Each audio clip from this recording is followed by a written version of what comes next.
نستعينه ونستغفره ونعوذ بالله من شرور أنفسنا ومن سيئات أعمالنا من يهده الله فلا مضل له ومن يضلل فلا هادي له واشهد أن لا إله إلا الله وحده لا شريك له واشهد أن محمدا عبده ورسوله اما بعد فاعوذ بالله من الشيطان الرجيم بسم الله الرحمن الرحیم ایاک نعبد و ایاک نستعین. خاص برای تو عبادت میکنیم و خاص از تو امداد طلب میکنیم. بحث ما در ایاک نستعین بود، طلب استعانت یا طلب کمک خواستن. گفته بودیم در اینجا عام است و ایاک نستعین فی جمیع الامور یا فی کل الحوایج. ما در تمام امور یا در تمام حاجتهای خود از تو طلب کمک میکنیم. یا و ایاک نستعین فی العبادت. عبادت یک امر خیلی مهم است، اصل مقصد پیدایش انسان است. در این عبادت هم استعانت از الله تبارک و تعالی طلب میشه. چرا؟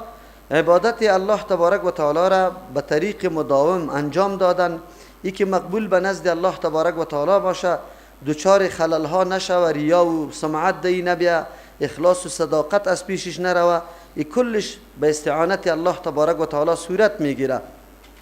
یک نوع استقلالی که در ایاک نعبدو برای انسان پیدا شده بود، تو باز او استقلال خود از بین میبری و میگی که عبادت تو را یا الله به نصرت و کمک تو میکنم، اگر نصرت و کمک تو نباشه، توفیق تو نباشه، من عبادت تو را انجام دادن نمیتونم.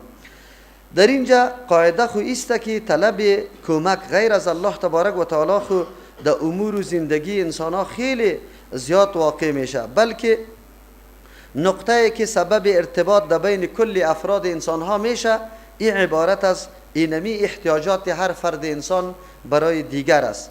زندگی انسان ها همیشه به این سیستم است که یکی به دیگر محتاج است. پاچا به رعیت محتاج است، رعیت به پاچا محتاج است. ما هر کدام ما صوبکی که برآمدیم به دریورا محتاج بودیم، به موتر محتاج بودیم. هیچ زندگی انسانی یک لحظه هم بدون از اینکه کمک و معاونت از طرف افراد بشر یکی با دیگه صورت بگیره امکان نداره. چرا؟ یک انسان به تنهایی خود هیچگاه نمیتونه یک امر خیلی کوچک انجام بده. در بحث بسم الله الرحمن الرحیم در فلسفه و حکمتش گفته بودیم که انسان حتی توانایی جور کردن یک لقمه را هم نداره. چرا که این ضرورت به بسیار امور داره و یک انسان بیچاره کلی امور برآورده کردن نمیتونه. از او خاطر زندگی انسانی ضرورت به بسیار معاونت و کمک همگانی افراد بشریت داره. الله تبارک و تعالی به می خاطر که بشر یک دفعه درک بکنه مستقل یار خلق نکرده. اگر مستقل خلق میکرد بسیار خرابی ها پیدا میشد. اگر پاچا مستقل می بود رعیت آنقدر ظلم میکرد که پرسان نکو. خو زمانی که 5 سال بعد باز انتخابات صورت میگیره، ضرورت به رعیت داره، او دیگه بسیار احتیاط میکنه در امور خود، در کارهای خود. امی قسم ما و شما همه ما یکی به دیگه محتاج هستیم. خلاصی سخن است که رابطه‌ای که در بین افراد بشر وجود داره احتیاجات است. هر کدام ما به یکی دیگه محتاج هستیم و در این امور از یکی دیگه خود معاونت و کمک طلب میکنیم. قرآن کریم هم از بزرگترین پادشاه او شخصی را که الله میگه که ما اسباب مکمل برای پادشاهی و برای نظامش داده بودیم، ذوالقرنین، امو هم وقتی یک قوم برای شکایت میکنه از قوم دیگه که سبب آزار و اذیتشان میشه، ای از وا طلب کمک میکنه. اعینونی بقوت، شما معاونت بکنی امرای ما با قوتتان. یعنی امو آینا را بیاره، تختای آینه که را ذوب بکنیم، مثل سر ذوب بکنیم و بعد از او بند جور شوه که از او قومی که خیلی مفسد است و او قومی که خیلی ظالم است شما به امن شوه. امو پاچای خیلی بزرگی که الله هم اسباب برش مهیا کرده بود بازم محتاج است، طلب کمک میکنه. عیسی علیه السلام پیغمبر اولوالعزم است و الله تبارک و تعالی معجزهش حتی مرده را زنده کردن به حکم الله میکنه. اما طلب کمک از انصار خود داره. من انصاری الله، کیست امداد کننده ما که به سوی الله دعوت بدیم؟ قال الحواریون نحن انصار الله. حواریون برشان گفت که ما امداد دین الله را میکنیم، امرای تو همراهی میکنیم. معلوم شد کمک خواستن یکی از جمله واجبه بشر است. بشر بدون ازی قطعا زندگی کردن نمیتونه. چطور اینجا صحیح میشه که ما میگیم و ایاک نستعین، خاص از تو امداد طلب میکنیم؟ ما امروز این هر چیز امداد طلب کردیم، از برق، از پکه، از مسجد، از وسایل، از همه ما. یکی از دیگه امداد طلب میکنیم، تو طرفتر بشی، من در این طرف بشینم، کلش امداد طلب کردن است. از او خاطر امداد دو قسم است. یکی ما تحت الاسباب است، یعنی او امدادی که تعلق به سبب داره و سبب الله تبارک و تعالی پیدا کرده.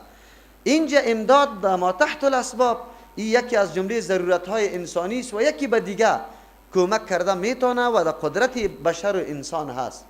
اگر کسی مرا بگوید که لاسپیکر چالان که آواز بیرون برای امداد طلب کردن است و در قدرت ما هست که من امونجا تکمه را بزنم و لاسپیکر روشن شود صدای ما بیرون برای ایره ما تحت الاسباب میگه. دریور میگی مرا تا فلان جای برسان، او موتر تیار داره و موتر چالان میکنه تو را در منزل میرسانه.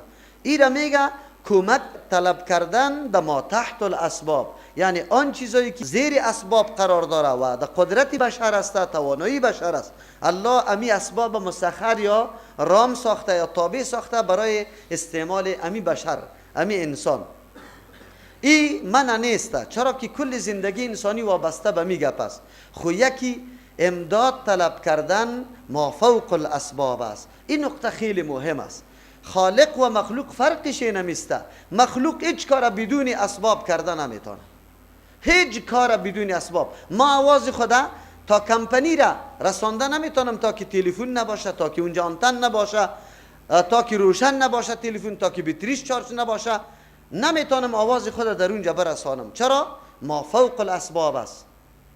اما الله تبارک و تعالی به اسباب نیاز و ضرورت نداره، او بلا اسباب همه کار کرده میتونه. فرق در بین خالق و مخلوق بین می گپ میشه. با تاسف که تا امروزه مسلمانای ما که عقیده و می کتاب الله داره مفهوم ایاک نستعین نمیفهمه. طلب امداد در این طور کارا از مخلوق میکنه که او از طاقت مخلوق خیلی بالا و فراتر است. نه تنها از زنده ها بلکه از مرده ها. کسی را اولاد دادن، مریض بدون نسخه، بدون تداوی، بدون پرسان او را جور کردن، صحت دادن. در یک جای در مشکل گیر آمده، هیچ کسی وجود نداره، در دشت و بیابان و جنگل هستی، همینجا مشکلی تو را حل کردن. این امری است که ما فوق الاسباب است، بشر نمیتونه. از قدرت بشر بالاتر است، از احاطه قدرت بشر بیرون است. اگر میتونست در بین بشریت برابر محمد رسول الله صلی الله علیه و سلم مقام و منزلت دیگری هیچ کسی از او که در بالا نیست، اما او نمیتونست. مختلف جنگ ها سرش واقع شده، تکلیف ها را دیده، رنج دیده، اما نتونسته برای خود کمک بکنه، برای صحابه خود کمک بکنه. چرا؟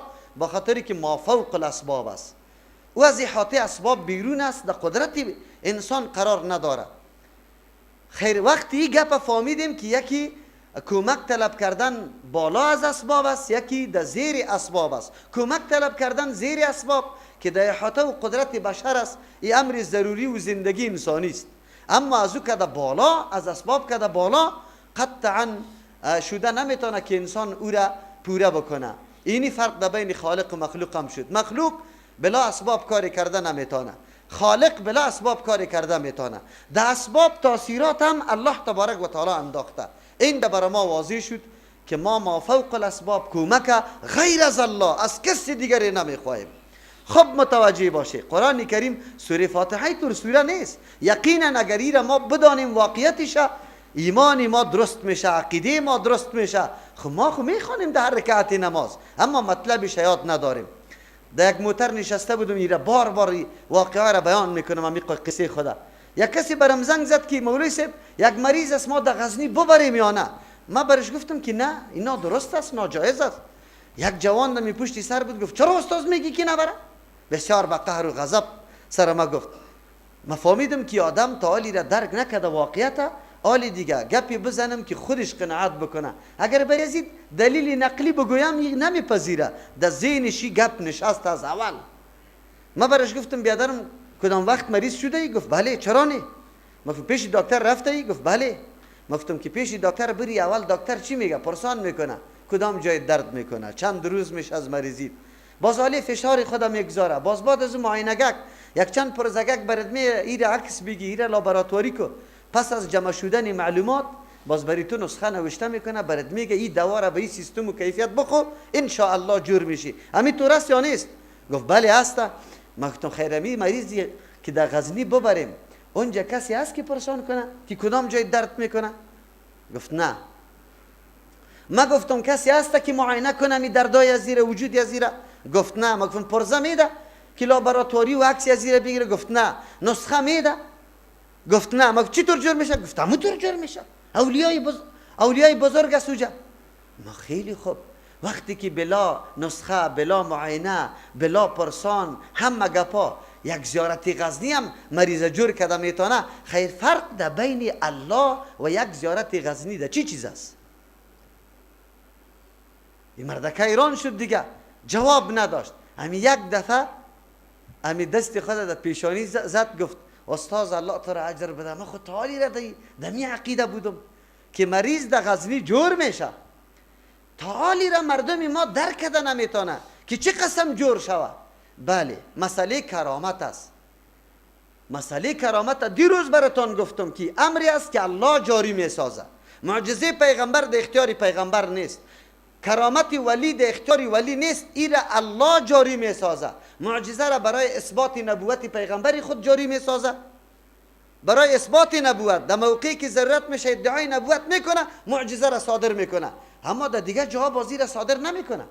برای پیغمبر علیه السلام، برای نبوتش، صداقت نبوتش، قرآن بزرگترین معجزه پیغمبر علیه السلام است.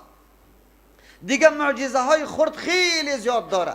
در یک موقع یک گلاس آب موجود است، یک لشکر آبیج نیست، نه برای وضو نه برای نوشیدن. پیغمبر علیه السلام در انگشتای مبارک در او آب میگذاره و از او یک دم آب نبوع میکنه، بالا میشه. کلی لشکر آب میگیره، در پتکای خود وضو میکنه، سیراب میشه. معجزه پیغمبر علیه السلام است. در کدام تنه درختی که در مسجد نبوی بود، پیغمبر علیه السلام سرش خطبه ایراد میکرد، زمانی که منبر برش جور شد، صدایش کلی صحابه کرام از نمو تنه خرما شنید که گریان میکرد. این معجزه پیغمبر علیه السلام است. سنگریزه را پیغمبر علیه السلام در دست گرفته، تسبیح گفته، خودی سنگریزه تسبیح گفته، درخت سلام داده، گو سخن گفته. این معجزات خردی پیغمبر علیه السلام است. اما این معجزه ای معنا را داره که پیغمبر در یک موقع هم در مشکل مواجه نشود. در جنگ احد شما تاریخ مطالعه بکنی، سیرت، در جنگ احزاب کدام فضا چقدر سخت بود، چقدر دشوار بود. پیغمبر یک درو مشوره میکرد با اهل مدینه، با انصار، که یا چی نظریه و فکر داره. نان نمیخوردن، سنگ داده شکم بسته کرده بودن، خندق کندن. چرا این تکلیف بری پیغمبر میرسه؟ آیا نمیتونه؟ خب کرامت داره. او کرامت نه از کرامت که بالاتر معجزه داره. در جنگ احد دندان مبارک شهید میشه، 70 نفر صحابه کرام شهید میشه. موقعی است که به مردم آشکارا میشه که راه حق کدام است. 1 سال پیشش در جنگ بدر کفار هلاک شده، مردم فهمید اسلام حق است. امروز مسلمان ها شهید میشه.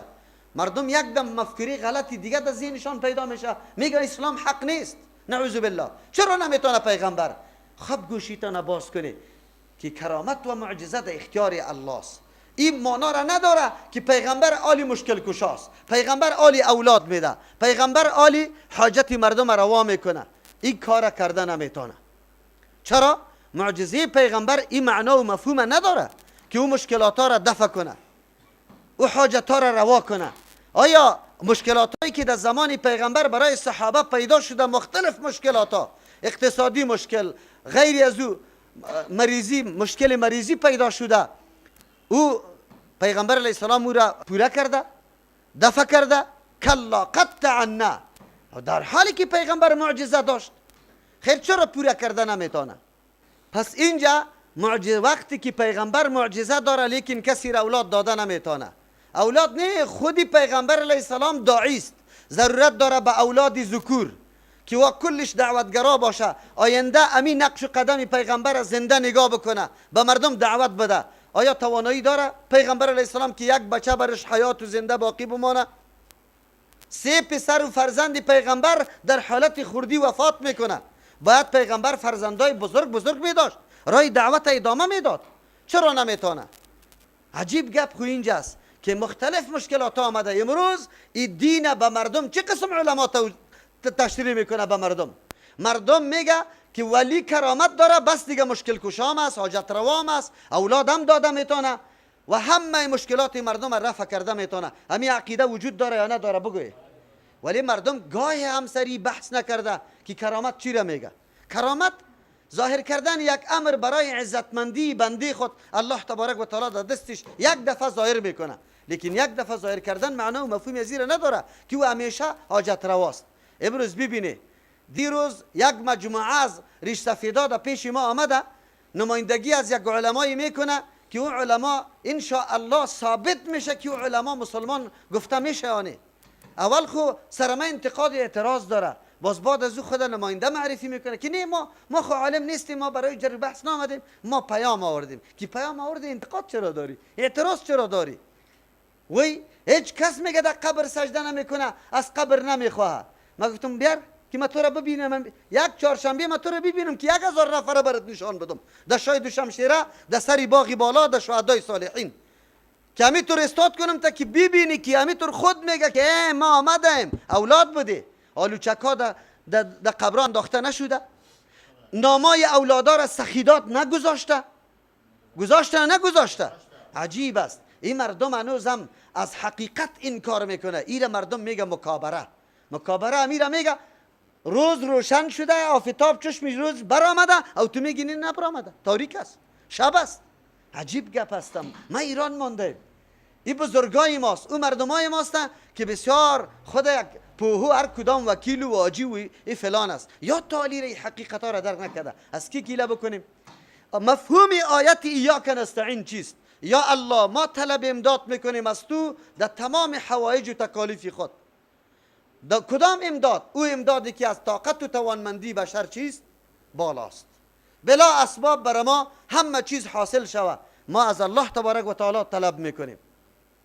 ببینه ایاک نستعین درس داد بر ما، پس ما وقتی حاجت و تکلیف بر ما پیش میشه به الله متعال توجه میکنیم، از الله متعال مشکل خدا، رفع مشکل خدا از الله طلب میکنیم.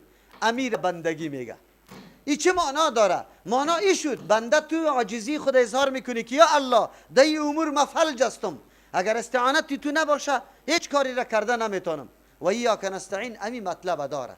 پس کمک خواستن دو قسم شد، یکی ما تحت الاسباب که در دایره قدرت بشریت قرار داره، این ممنوع نیست، بلکه یک رابط در بین کل افراد بشریت است. یکی کمک خواستن ما فوق الاسباب است. ما فوق الاسباب کمک خواستن نه از پیغمبر میشه، نه از ملک میشه، نه از ولی میشه، بجز از الله تبارک و تعالی، از کسی دیگری نمیشه. همین طور است یا نیست؟ در حدیث پیغمبر صلی الله علیه و سلم ابن عباس رضی الله عنهما امرای پیغمبر علیه السلام سوار است، برش امیر میگه اذا استعنت فاستعن بالله. وقتی که تو طلب امداد میکنی ابن عباس رضی الله عنه، تو از کی طلب بکو؟ از یک الله تبارک و تعالی. ببینی پیغمبر این درس میده با بچه کاکای خود که خیلی محبوبش است. از امو خاطر ما و شما میبینیم که در اونجا استعانت طلب کردن حتی در حدیث هم تنها و تنها از الله متعال میشه، از کسی دیگه نمیشه. وقتی استعانت از الله متعال میشه، مریضای ما چرا سرگردان است؟ یک روز در خوست میبره، یک روز در مزار، دیگر روز سعی میکنی که در هرات میبره. عجیب گپ نیست؟ این کدام دین است؟ در کدام مذهب است؟ همین مردم بگویه. همین که خود مذهبی میگیره و خود حنفی میگیره، یا یک سخن امام ابو حنیفه رحمت الله علیه یا نظریش بر ما نشان بده، از شاگردایش نشان بده که یا گفته باشه که بله بره حاجتایتان در پیش قبرها. من از تو سوال دارم او جناب، امی قبرها را چرا دو قسم کرده؟ که یک قسم قبرها خاک هیچ چیز هم شناخته نمیشه، یک قسم قبرها گنبتای مزین به میلیون ها رو پسرش مصرف شده. در کدام دین است؟ در کدام مذهب است؟ تو برام نشان بده که فتوای جوازش داده. چرا مسجد جور نمیشه؟ قبرهای مسلمان کلگی علی السویه است. چرا همی امتیاز داری؟ چرا ایره برختا پوشانده ای؟ رختای زنانه ای پوشانده ای؟ قرآن همی واقعیت ها را براتان میگه. مشرکین مکه بتای خدا نعوذ بالله به شکل زنا ساخته بود، کالای زنانه ای برش داده بود، میگفتن یا ما شکلای ملائکه الله را ساختیم. نعوذ بالله به زعم و گمان خود میگفتن که ملائکه الله دختر است، حالا که ملائکه نه دختر هستن بگوی نه بچه. و از ذکورت و انوثت قطعا دوا دیده نمیشه. یک مخلوق نورانی الله تبارک و تعالی است، در ذکر و فکر الله تبارک و تعالی است، در عبادت الله است. امروز کدام تصور وجود داره؟ تا امروز مردم ما بیچاره ملک نمیشناسه، با پری و دیو عقیده داره. پری و دیو کیسته؟ پری را مردم ملک میگه، دیو جنیات میگه، حالان که به او شکل نیسته. در قوطیای تارای گوتکای تاری ما و شما شکل انسان و دختر است، سر داره و بال داره، هست یا نیسته؟ اختراع هندوهاست. تا حالی را مردم مسلمان ما همه عقیده را داره. همین علمای ما چرا به تشریح نمیکنه به مردم مسلمان ما؟ چرا تشریح نمیکنه؟ دین کدام است؟ قرآن برای چی میگه؟ و ایاک نعبد و ایاک نستعین. حسن بصری رحمه الله از جمله تابعین است، شخصیت بزرگ است، واقعا ولی الله است، محدث بزرگ است. او می فرماید الله تبارک و تعالی تمام علوم کتب آسمانی را در 4 کتاب جمع کرد، در تورات، انجیل، زبور و قرآن کریم. علوم 4 کتاب الله در قرآن کریم جمع کرده. علوم کل قرآن کریم در سوره های مفصل جمع شده و علوم کل سوره های مفصل در سوره فاتحه جمع شده. از سوره فاتحه در ایاک نعبد و ایاک نستعین است. کسی که ادعای بندگی را داره باید این 2 نقطه را داشته باشه، عبادتش مخصوص برای الله باشه و استعانت و کمکم غیر از الله از کسی دیگری نخواهد. آیا ما تطبیق کردیم در زندگی خود؟ یقینا ما خمیره میگیم چقدر جفا میشه، چقدر نادرست است که ما در نماز استادستم میگم ایاک نعبد و ایاک نستعین، اما قبل از اینکه ما از دروازه مسجدم نبرآمدیم پایم بند شده یا سخی صاحب یا پیرانی پیر صاحب یا فلانی بابا صدا میکنم. استعانت از کی طلب کردیم؟ بگوی از کی؟ از غیر الله. اینجا در نماز ایره گفتی و اینجا از مسجدم نبرآمدی این سخن میگی. شما بگوی برادر و خواهران، شما بگوی همین دین چرا بیان نمیشه؟ همین مردم ما چرا آشنایی پیدا نمیکنه؟ اینجا است که ما مسئولیت داریم برای تعمیر دنیای خود، برای آبادی دنیای خود. روزمره یک مراکز بزرگ جور میشه، کورسای انگلیسی جور میشه، کورس کامپیوتر جور میشه، هر کس ارتقای خود دمی سطح مسئله دنیا پیش برده، سطح علمی خود بالا برده رایسته، ارتقای مرتبه خود میکنه. اما در کار دین چی رقم مسلمان هستیم؟ ما چه قسم؟ از مادر که تولد شدیم همینطور مسلمان تولد شدیم؟ خیر و خلاص. فقط در پیش مولای امام رفتیم، مولای امام همین قدر بر ما یاد داد بنده کیستی، برات میگه بنده خدا، الله هم نمیگه.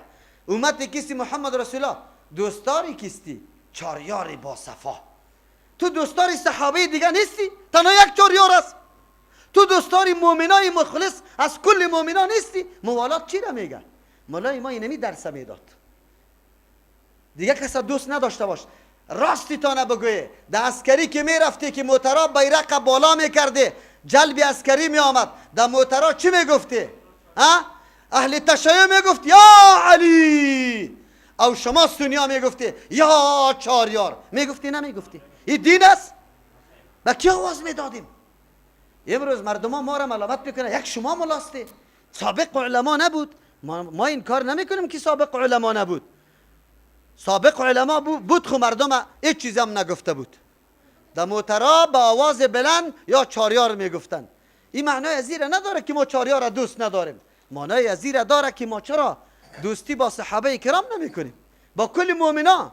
این دوستی است، نیست. ایاک نستعین معنا نشده.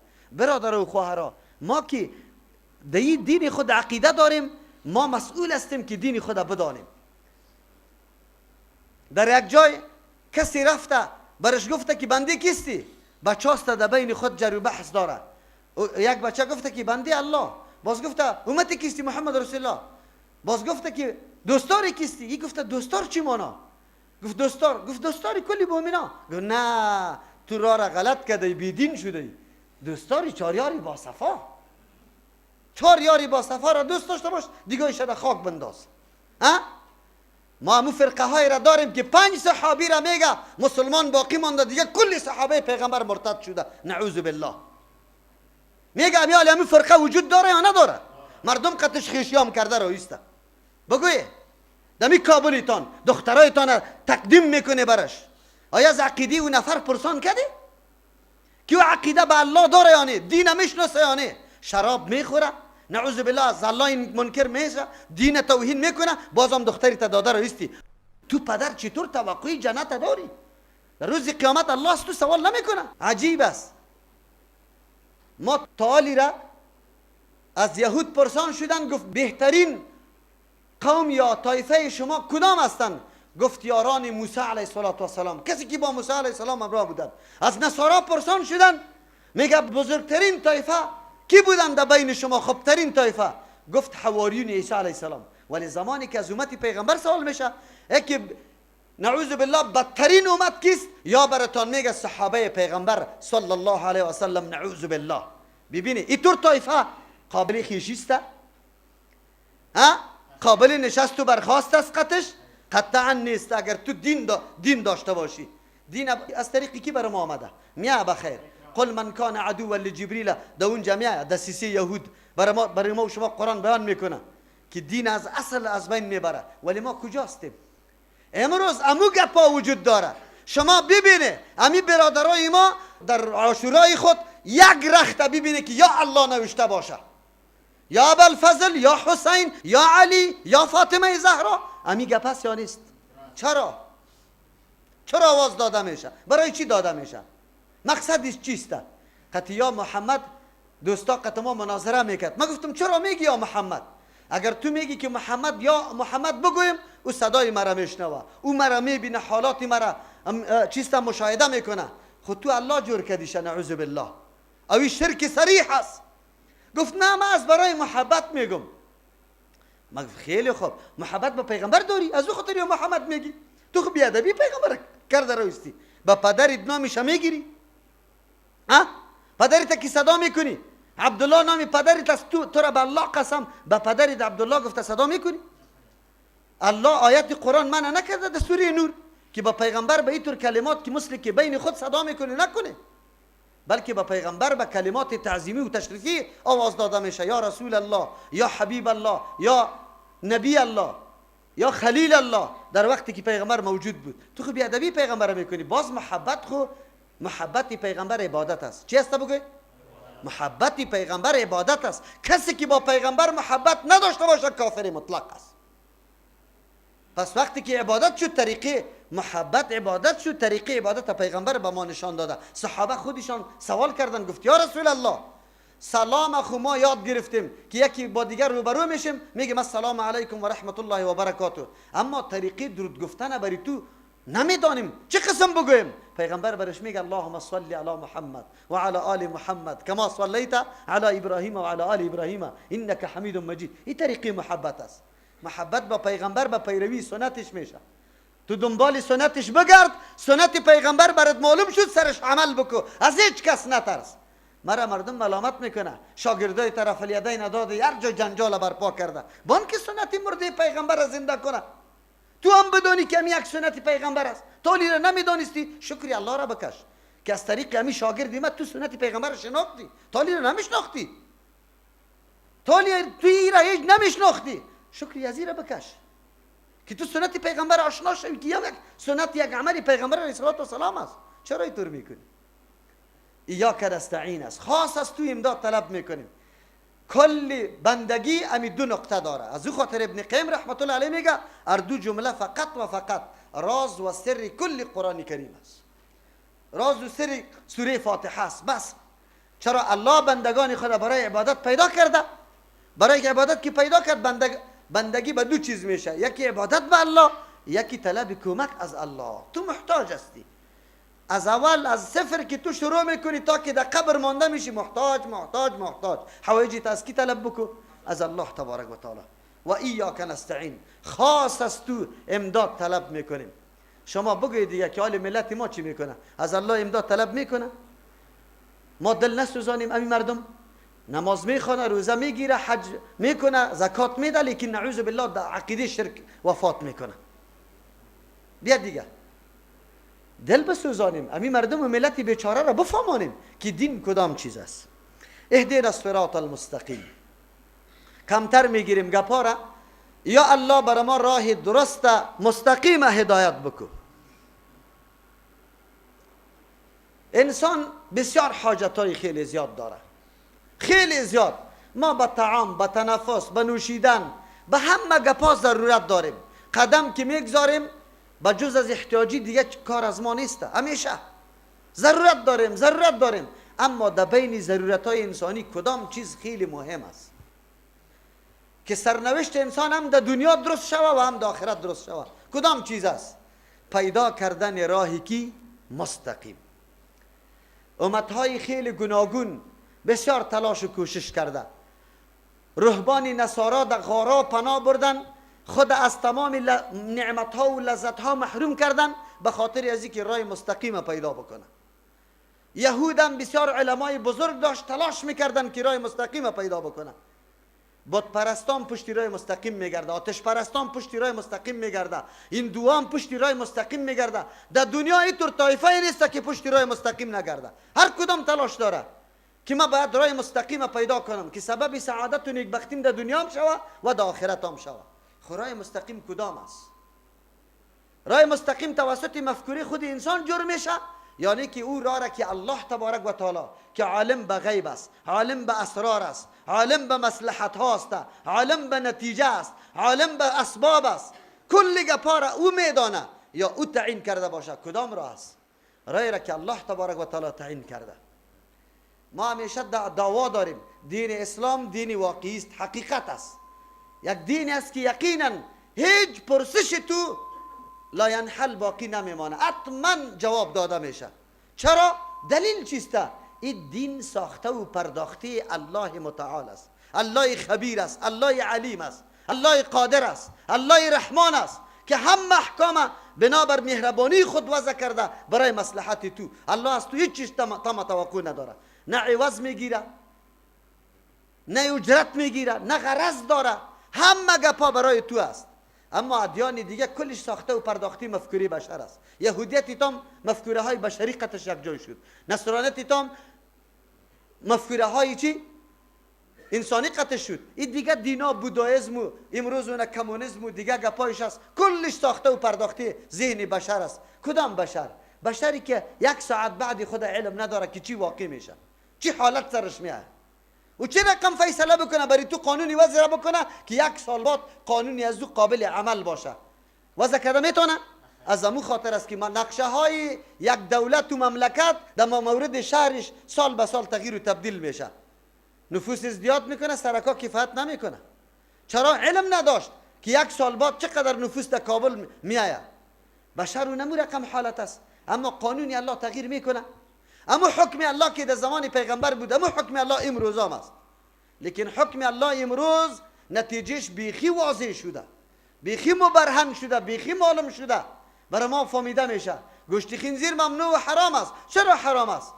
در اون زمان بجز از گفتار پیغمبر دیگه دلیل موجود نبود که پیغمبر به طریق وحی میگه که الله ای را حرام کرده، دیگه کدام سند نداشت. امروز توسط تحقیقات خود ثابت میکنه که گوشت خنزیر چقدر فسادات داره، چقدر نقصانات داره.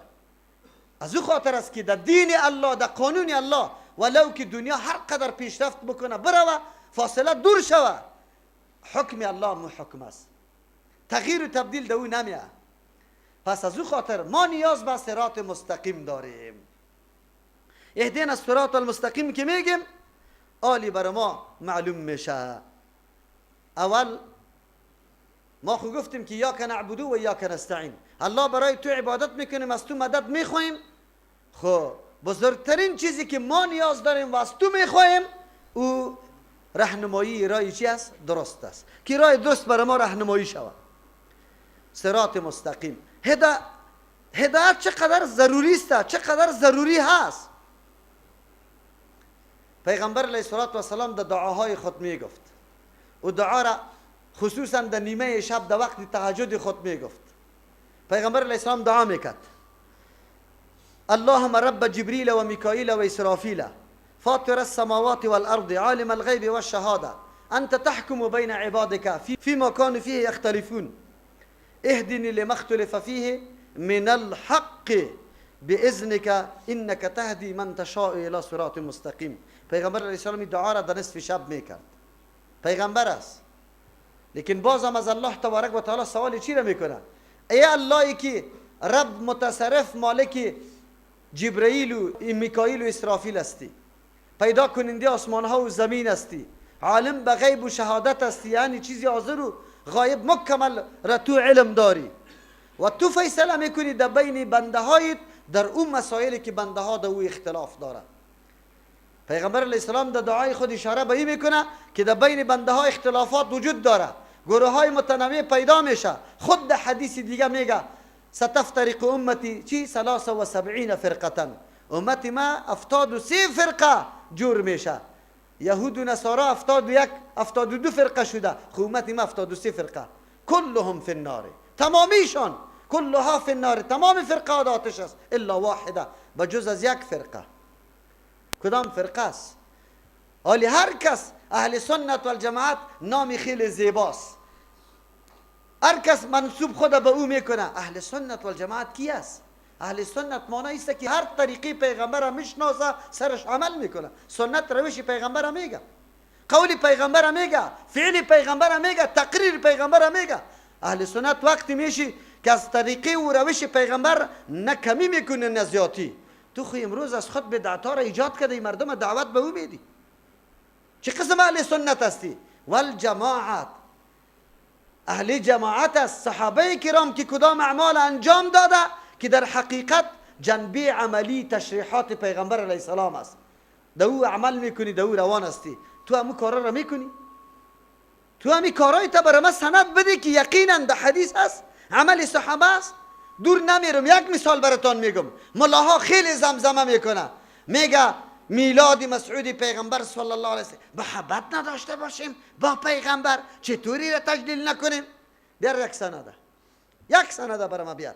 تو برش خوب میگی لیکن تو بدعت دین میکنی. آیا پیغمبر نمیفهمید؟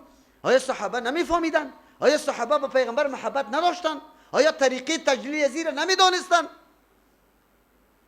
تو چرا ایجاد کرده؟ تو ملا میری سیرت پیغمبر بیان میشه، دی به خاطر میلاد بیان میکنی سیرت پیغمبر. سیرت پیغمبر عبارت از این نیست که سال تولد و وفات یاد داشته باشی. سیرت پیغمبر کل قرآن است، این در یک شو بیان میشه.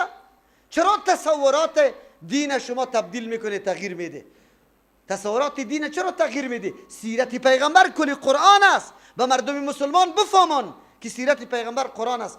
به مردم فریب نده که سیرت پیغمبر فهمیدن روز تولد و روز وفات و جنگایش است، خیر و خلاص. این سیرت پیغمبر نیست. امروز تحریف در دین، در مفهومات دین میشه. علمای ما میگه چرا مردم دعوت میده؟ بله کاری خوب است. چطور کاری خوب باشه که پیغمبر نکرده؟ چطور کاری خوب باشه که صحابه نکرده، تابعین نکرده، تبع تابعین نکرده؟ اختراع یک پاچای چیست جاهل، او کاری خوب جور بشه؟ عجیب نیست؟ اینجاست که ما میفهمیم که اهمیت صراط مستقیم چطور است. پیغمبر از همون خاطر میگه که الله تو در بین بندگان خود فیصله میکنی، اهدینی لما اختلف فیه من الحق، در کدام موضوع حقی که مردم اختلاف کرده مرا هدایت کو به سوی حق، باذنک، به فرمان و امر تو، انک تهدی من تشاء الی صراط مستقیم. تو هدایت کرده میتونی کسی را که بخوای برای مستقیم. یقینا که الله نخواه کسی دیگری صراط مستقیم پیدا کرده نمیتونه. چرا هدایت ضروری است؟ چرا هدایت ضروری است؟ انسان در بین کشمکش ها قرار داره، خصوصا زمان و عصر ما که دنیای کفر در یک سنگر قطعا مبارزه نداره. نه سنگر نظامی را مانده، نه فرهنگی را مانده، نه اقتصادی را مانده، نه سیاسی را مانده، نه اجتماعی را مانده، نه حتی معاملات، در بخش معاملات هم نمانده. از هر سنگر قطع اسلام مبارزه داره آمده. این کشمکش ها وجود داره. تو به چی نیاز داری؟ تو نیاز داری که هدایت یافته باشی، شبهه و سوالات و انتقادات و اعتراضات دشمن سری تو کارگر نشوه، جواب در مقابلش داشته باشی. از او خاطر هدایت ضرور است. اگر نباشه شیطان یک طرف کش میکنه، این شیطان جنی، انسی دیگه طرف، و این طاغوتای بزرگ دیگه طرف، هر طرف تو را کش کرده رایسته، رایت خطا میکنه. از این خاطر تو نیاز بر صراط مستقیم داری. صراط مستقیم از خیلی امر ضروری است. معلوم شد در بین ضرورت های انسانی صراط مستقیم اهمترین ضرورت است. اهمترین ضرورت است. اهدنا الصراط المستقیم، راهنمایی که برای ما راه مستقیمه. هدایت میگه به سه معنا در قرآن کریم استعمال میشه. یکی که متعدی به دو مفعول باشه بدون واسطه حرف جر، مثل که در اینجاست. سه مرتبه داره هدایت. برای کسی راه نشان دادن. خدا کنه که آدم در راه روان میشه یا نمیشه، در مقصد خود میرسه یا نمیرسه، یک مرتبه هدایت است. این مرتبه هدایت صفت پیغمبر و قرآن اردوی شده میتونه. دوم مرتبه هدایت است که تو یک کسی راه نشان بدی، بعد از او راه روان شوه، خواهی در مقصد برسه یا نرسه. این هم صفت پیغمبر و قرآن واقع میشه. لیکن سوم مرتبه هدایت است که یک کسی راه نشان بدی، در راه روان شوه، در مقصد برسه. این مخصوصی کیست؟ الله متعال است. در کدام جای قرآن کریم که توسط حرف لام یا الا کلمه هدایت به مفعول دوم متعدی نشده باشه، مستقل متعدی شده باشه، در اونجا هدایت به معنای سوم است، یعنی در مقصد رساندن. ما و شما تعبیر به توفیق میدیم. اهدنا الصراط المستقیم، الله توفیق راه درست بر ما بده. این توفیق دادن کاری کیست؟ یک الله است، کسی دیگری نمیتونه. باز هدایت 7 قسم است، 7 مرتبه داره. اول مرتبه هدایت است که الله هر مخلوقی خدا که پیدا میکنه در وجود از او یک رهنمایی را میگذاره. انسان، و من گفتم طفل الله هدایت میکنه، سینه مادری خدا میچوشه. چوچه مرغاوی آب بازی را دستی یاد داره. پرنده آشیانه میکنه، چوچگکش همونجا میباشه، در سر درخت است. خدا نمیکنه که از امو آشیانگکی خود ملاق بده زیر بیفته، نمیکنه. الله برش هدایت کرده اونمونجا. این را هدایت فطری میگه. این هم کاری کیست؟ الله متعال. دوم مرتبه هدایت دادن جوهر عقل است. در انسان الله تبارک و تعالی عقل داده، به عقل معلوم میکنه که کدام چیز مفید و کدام چیز مضر است. اینی هدایت هم کی میکنه؟ الله متعال. سوم مرتبه در اینجا دادن حواس است. کدام حواسی که در وجود انسان است؟ حواس ظاهری و باطنی. الله تبارک و تعالی برای تو میده، برای از اینکه تو فرق بکنی، آن چیزی که مصالحت است جلب بکنی، آن چیزی که ضرر داره او را از خود دور بکنی. همین حواس الله برات نصیب کرده. با چشم تو چی کار میکنی؟ با دستت چی کار میکنی؟ الله این هدایت کرده به اعضایت و اعضایت همین وظیفه را انجام میده. چهارم قسم هدایت نسب دلایل خارجی است. در بیرون الله دلایل گذاشته که تو راه هدایت بشناسی. ما میبینیم یک درخته در زمستان میبینیم خشک است، هیچ چیزی هم نیست، نه نمو میکنه نه برگ داره، اما بهار میشه، بارانا میشه، گرمی میشه، میبینیم برگ میکشه، میوه میکشه، گل میکنه. این هدایت الله تبارک و تعالی است. و تو باید از این دلیل بگیری که یک ذات مقتدری هست که این درخت به اینمی شکل در اینمی سرحد میرسانه. پنجم مرتبه هدایت روان کردن پیغمبرا و کتاب است. الله روان کرده برای تو که تو را بفهمانه که انسان تو کدام مخلوق هستی، در دنیا برای چی آمده، کدام طرف سفر داری. پیغمبر آمد امی اعلان برای تو کرده، در کتابای خود الله برای تو بیان کرده. ششم مرتبه هدایت ثابت ماندن سری از این راه است که امیر راه را تو محکم بگیری، منحرف نشوی. هفتم مرتبه هدایت داخل شدن در جنت است. هر مرتبه مخصوصی کی بود؟ الله. که الله نخواه تو نمیتونی، چرا تو مخلوق الله تبارک و تعالی هستی. این را هدایت میگه. آلی ما ببینیم که ابن قیم رحمت الله علیه میگه که هدایت در حقیقت 4 مرحله داره. یکی عام است که هدایت فطری برش میگیم، او شامل غیر انسان ها هم است.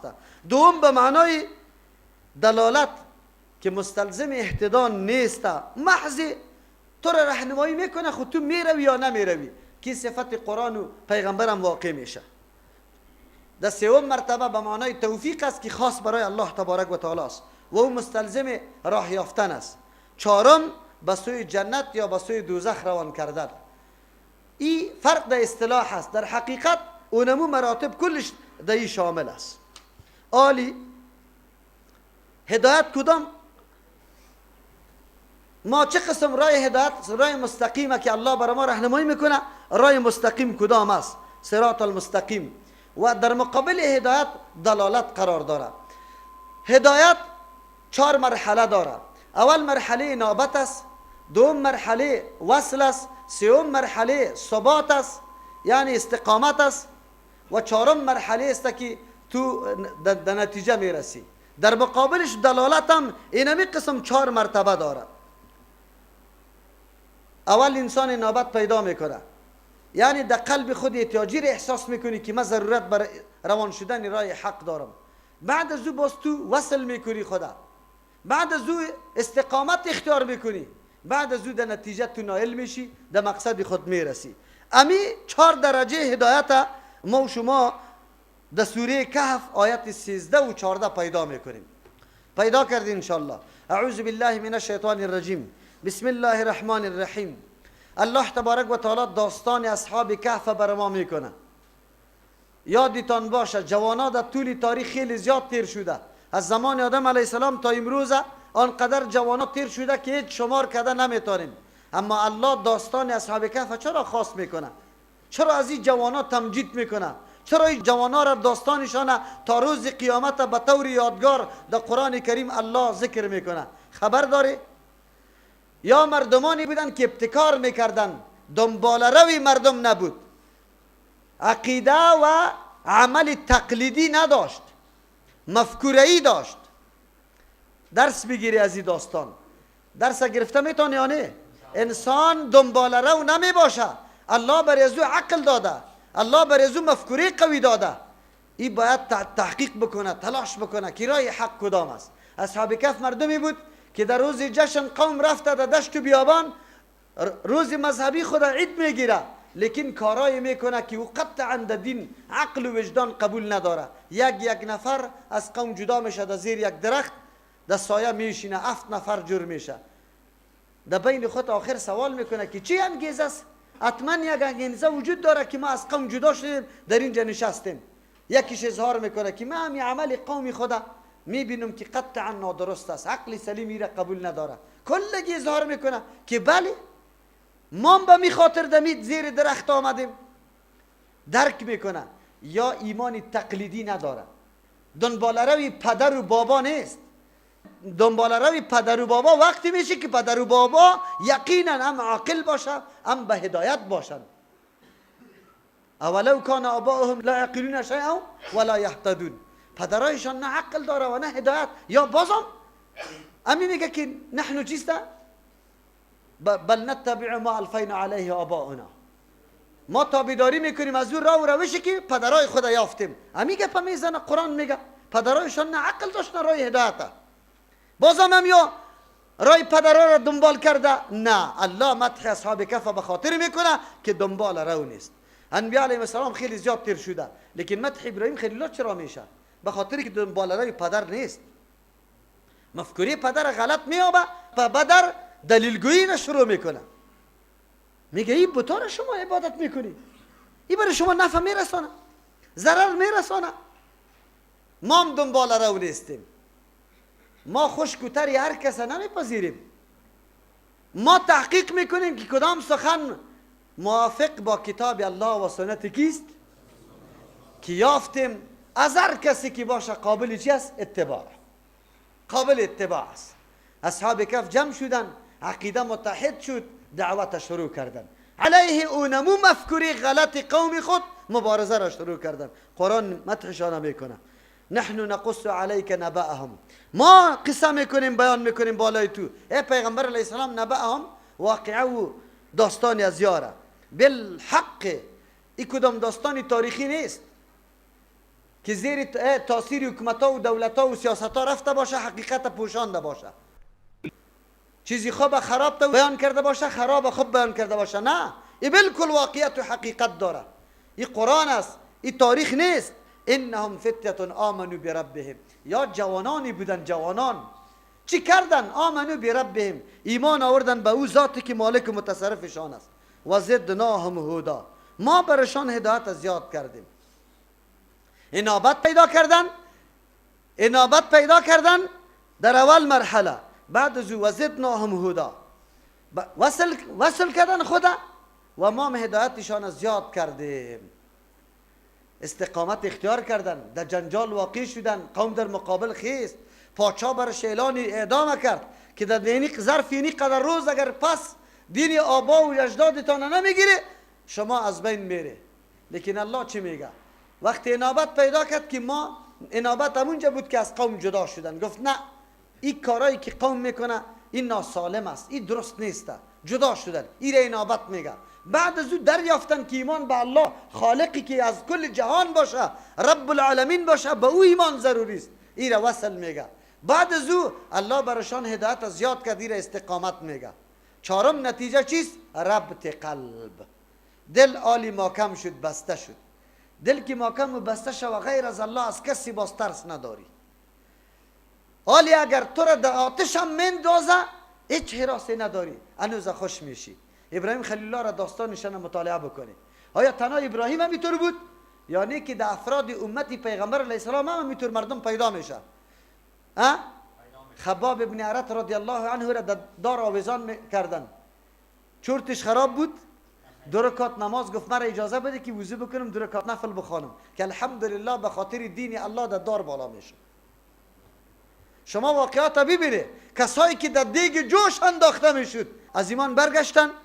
شهید پیشتاز اول نمره سمیه رضی الله عنها مادر عمار است، زوجه یاسر رضی الله عنه است. یاسر و شوهر و امی زن سر دین الله اعدام میشن. سمیه در شطرا بسته میشه. در چی؟ خواست دین برگشته؟ چرا نمیگرده؟ ربط قلب آمده. این قلب آلی محکم شده، حقیقت دریافته، بعد از او آلی کار نمیکنه چیزی دیگه. ما از امو خاطر اگر ربط قلب داشته باشیم، دنیا مفکوره های غرب بیاید هیچ راسته نداریم، بیاید خب به شرطی که قلب یک دفعه محکم سری عقیده شده باشه. الحمدلله با رابطه با قرآن و حدیث همینطور عقیده را نصیب انسان میکنه نمیکنه. امی بدبختا میگه بچه‌تون نمانه که یک روز بره باز دیگه مغناطیس است، جذب میکنه. شد ما جذب نمیتونم، پدرم جذب نمیتونه، قرآن جذب میکنه، کتاب الله را جذب میکنه، حقیقتی را جذب میکنه. تو همینطور کتاب الله را بخوان به مردم بگو جذب میشه، لیکن تو امور خیالی را به مردم گفته راستی، دین معرفی کرده راستی. مردم دعوت بده به سجده خود، مردم به دعوت بده به دست بوسی خود، مردم دعوت بده که در سال یک مرتبه برای عرس پول و پیسه را به من جمع کنه که قند و خرود کده بخورم، مردم دعوت بده که پسکوی حرکت کنه، مردم دعوت بده که در وقت ذکر مرا در تصورتون بگیره، مردم دعوت بده که فلان ولی اینی طور کارا میتونه. ادعا کردن میگه در جنگ بدر پیغمبر ضرورت به کمک کرد، من کمک کردم شد. امی طور مردم ها امروز در مسجدایتان امام است، امی عقیده رم داره، خب گوشتان نواز کنه. امی طور مردم ها عقیده داره این امی طور که پیری ما در جنگ بدر پیغمبر علیه السلام نصرت کرد. 1400 سال بعد یک پیر پیدا میشه ادعا میکنه که 1400 سال پیش با پیغمبر در جنگ بدر ما نصرت کرده. این کدام دعواست؟ این چه قسم دعواست؟ این چه قسم دین است؟ آخر شما سوال داری یا نه؟ امام بگیری، هر کس که لنگی سفید زد خلاص کالای سفید پوشید در مسجد امام جور کنیشه. پرسان نمیکنی چی عقیده داری، چی مفکوره داری، در کدام شق هستی، چی ادعا داری. و ربطنا علی قلوبهم، الله تبارک و تعالی میگه ما محکمی آوردیم، بسته کردیم بالای دلهای کی؟ اصحاب کهف. چه قسم بسته شد؟ در مقابل پاچای ظالم نه افتن جواناست. کل مخلوق و قوم یک نظر داره، افت جوان است، افت زیاد نیست. چی گفتن؟ از قامو، در آن وقت که استاد شدن، فقالو گفتن، چی گفتن؟ ربنا رب السماوات والارض، مالک و متصرف اختیاردار ما کیست؟ ذاتی که او مالک متصرف آسمان ها و زمین است. امی قدر اکتفا کردن؟ نه. ترجمه قرآن کریم جانب مثبت هم داره، منفی هم. اگر من تشریح نکنم و نگویم تا که شاهد و شمشیره علیه الرحمه ولی بزرگ باشه، خو حاجت روا نیست، مشکل کشا، اولاد دادنی. اگر این گپ نزنم هیچ کس مخالفت مرا نمیکنه. ما تنها میتونیم میگیم ایاک نعبد، خاص تو را عبادت میکنیم. و مردم عبادت خاص به الله است، و ایاک نستعین، خاص از تو امداد طلب میکنم. دیگه گپ نمیزنم. مردم مخالف میشه؟ گیم نمیشه. این ترجمه زیاد روان است. چرا مردم مخالفتش نمیکنن؟ این نقطه را میمانه. لن ندعو هرگز ما آواز نمیدیم، طلب نمیکنیم من دونه بغیر از الله اله معبودی دیگره. ما حاجت روا و مشکل کشا یک الله را میدانیم. هر دو طریقه بیان کرد، مثبت و منفی را یا تنها مثبت، هر دو را بیان کرد. فکر مردم خلاص شوه. وقتی که تو میگی که از الله امداد طلب میکنم، کسی دیگر امدادی مرا پوره کرده نمیتونه، حتی پیغمبر، حتی ملک، حتی ولی. امی بندگی الله را میگه. و این توهین برای ملائک و پیغمبر نمیشه که من میگم پیغمبر در این ناحیه عاجز است. او کمالش است. ای که میگی این کمالی پیغمبر است. چرا پیغمبر که پیغمبر شده در چی چیز به الله خیلی نزدیک است؟ در بندگی. در چی؟ در چی؟ در بندگی. بندگی چی نمیگه؟ کمال احتیاجات. او قدر حاجت خود که پیغمبر به الله پیش میکرد ما تو نمیکنیم. و شو تا صبح یک آیت تکرار میکرد، آب دیده در زمین میریخت، به الله عجزی میکرد، پاهای مبارک پیغمبر آماس میکرد، در حالی که الله مکمل گناهش بخشیده. گناه ایج الله معصوم کرده شه که او در گناه واقع شود. ما تو بندگی کرده. لیکن امروز چرا اینطور است؟ ما باید جزی منفیش هم بیان کنیم. لقد قلنا اذن شتتا. چقدر سخن پرمعنا میگه. ما گفته باشیم اگر بگوییم که غیر الله حاجت روا است، در این وقت سخنی که بالکل از حد تجاوز کرده، از عقل دور است. شتت سخنی که هیچ نمی گنجه، هیچ سرحد نداره، هیچ عقل نمی پذیره. در سیاد میگیریم از اصحاب کف یا نه، موحدین بودن یا نبودن، در مقابل پاچا استاد شده اعلان کرده یا نه که پټ کرده. سلفی امروز امام مولوی صاحب است. شما بسیار سخت میگی مولوی صاحب. چطور سخت میگیم؟ نه یک کمی مردم نمیفهمه، یک کمی. به الله قسم اصحاب کف خیلی درس بر ما میده. چیزی که عقیدت است نرواره بیان کو. من سلفیستم. چی رقم سلفیستی؟ یک بدعت از مسجد دور نکردی؟ تو چطور محبت سنت داری؟ دعوا کو. ها؟ نرواره استاد شو. بگو حقیقت به مردم واضح کو که مردم حقیقت درک بکنه. ما در کابل قدر علما داریم که پرسان نکن. هر کدامش قد ما میشینن والا ما هم سلفیستیم. مولوی صاحب چی رقم سلفیستی؟ کدام رقم؟ اظهار کو. حالی 7 نفر بود در مقابل قوم، در مقابل دولت استاد شدن، هدف خود بیان کرده، واضح کرده. چی شکایت داره؟ خب گوشیتو نواز کنی، خب متوجه باشه.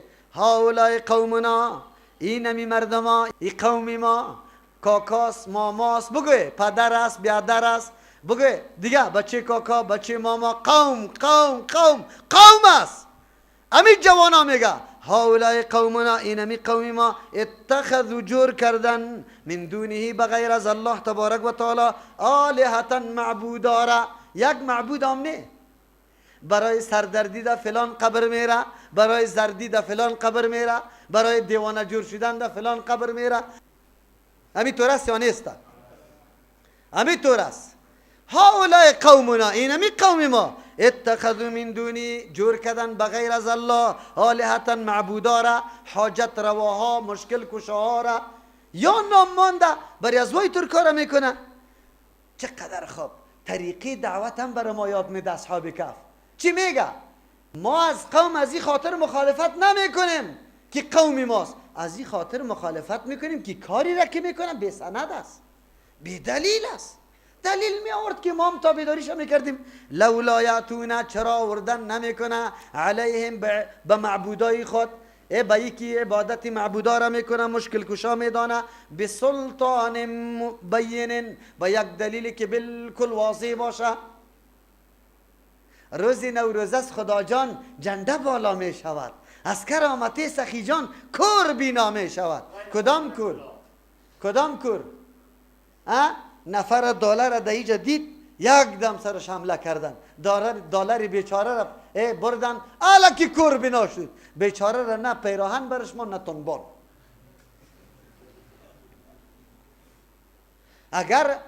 اگر واقعا در مزار خویج علی رضی الله عنه قبرش نیست، غلط است، دروغ است، واهیات است. علی رضی الله عنه در کوفه عراق در قصر امارت دفن شده، به خاطری که دشمنای قوی داشتن از قبر میکشیدن شد. یک تعداد عوام میگه نه، وقتی که وفات کرد بازی توصیه کرده بود که مرده مرا سر شتر بار کنی الا کنی در دشت، هر جای که باز رفت. امی شما که بسیار بدیتان میاد، پدریتان امی رقم میکنی؟ خیر شما در مورد اولاد علی رضی الله عنه چی تصور داری که و پدری خدا میتونه در دشت اعلام میکنه؟ او یار بزرگی پیغمبر علیه السلام، او شخصیت بزرگی دامادی پیغمبر علیه السلام است، اولادش در حقش قدر جفا بکنه؟ جناب ناتخان مشهوریتان میگه مردم گوین که چی؟ بگوی علی در نجف است، بیا ببین که در مزار چی؟ بگوی بای تو شرف است. همینطور میگه نمیگه؟ همینجا علما موجود بود یا نبود؟ چرا علما رد نمیکرد؟ بازو چی میگفت؟ دیگه مستریش شما بگوی که چی است؟ آفتاب خو یکی است لیکن رویش هر طرف است، نورش هر طرف است. خب گوشتانه بگیری مفهومی این شعر چیست؟ خبر داری؟ علی رضی الله عنه خود نجف است لیکن توجهش سر کل مخلوق است، اداره مخلوق، کفالت مخلوق، ذمه‌واری مخلوق، حاجتای مخلوق کی پورا میکنه؟ کورا را مجور میکنه. خب کاش کی قاری صاحب برکت الله سلیمه جور میکرد که خیلی مشهور قاری بود، کلگی میدید شکیبل جور شده. در قبر پیغمبر کور جور شده. عبدالله ابن ام مکتوم صحابی مشهور که 13 مرتبه پیغمبر او را نایب خود در مدینه گذاشته، چشمایش جور شده. خیر کرامت علی از معجزه پیغمبر کردن بالا شد دیگه، که اونجا کور جور نمیشه و اینجا کور جور میشه. از کجا بود؟ اصحاب کهف همینطور میگه لولا یاتونا، چرا این قوم آوردن نمیکنه علیهم بالای معبود بودن همین معبودای خود ساخته خود، به سلطان بین، با یک دلیل واضح که بگوین که بله اینمی دلیل است. باز بعد از او چی میگه؟ الله اکبر. فمن اظلمو، کیست خیلی ظالم، خیلی ظالم، ممن از او کسی که افترا جور میکنه علی الله، بالای الله، کذبا دروغه. چی دروغه جور میکنه؟ میگه الله بریزی عیسی داده. چی داده؟ در پشتو میگه برخه ور کړی ده خدای تعالی. داسې مو مولوی صاحب الله ډیرو قبرونو ته برخه ور کړی ده. در فارسی چی میگه؟ الله د بسیار اولیاء عیسی داده. چی کدام عیسی را؟ تصرفی فلان کابل عاشقان عارفان است. اونجا میگه لله ملک السماوات له ما فی السماوات. یک آیت نه به صدها آیت همینطور میاد. قرآن ای آواز میده او تو یه عقیده را داری. لولا یأتونا، چرا آوردن نمیکنه علیهم بسلطان بین، با یک دلیل واضح؟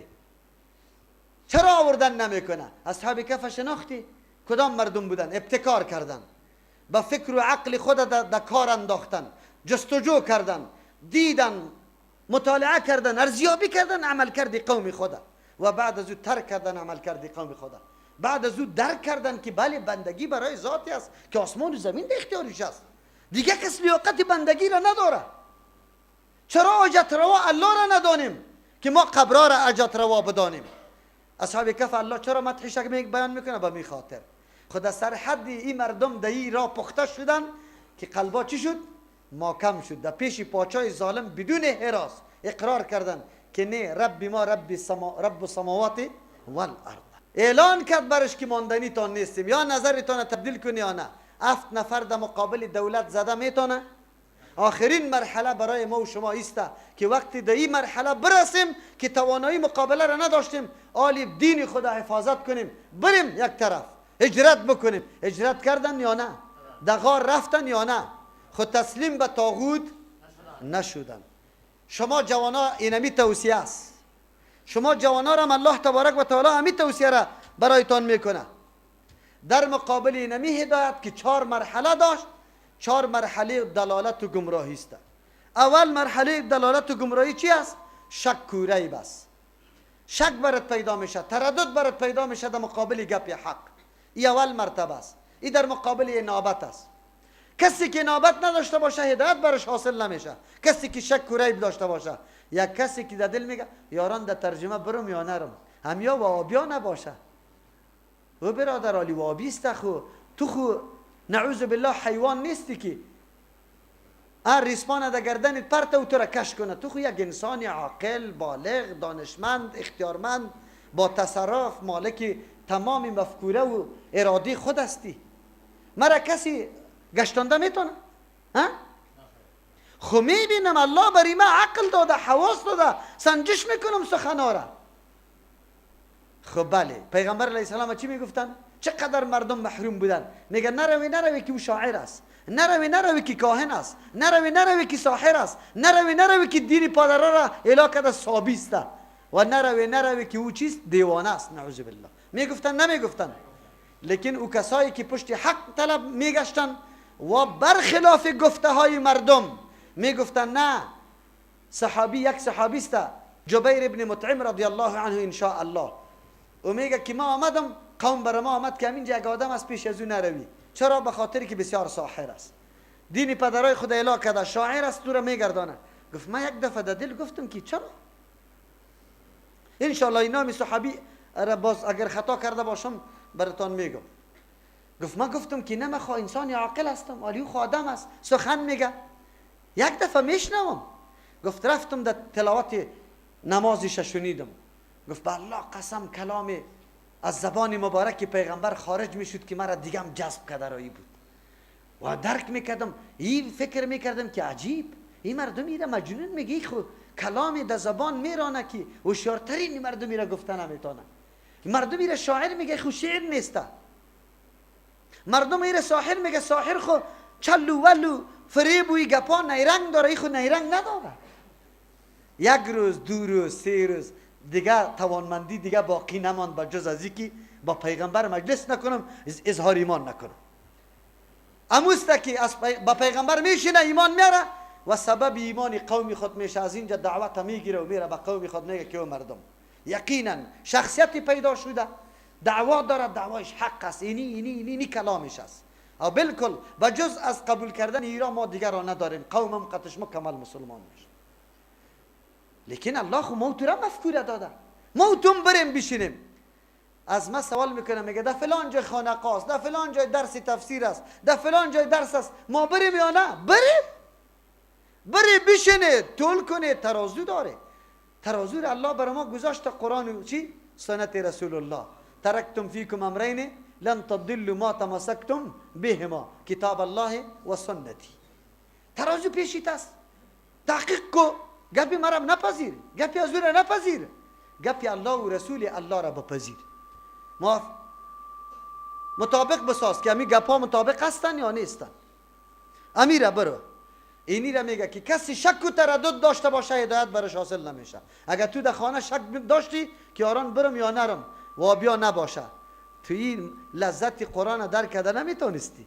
تو باید انابت کنی، بگوی خدا محتاج پنداری. اینی را انابت میگه.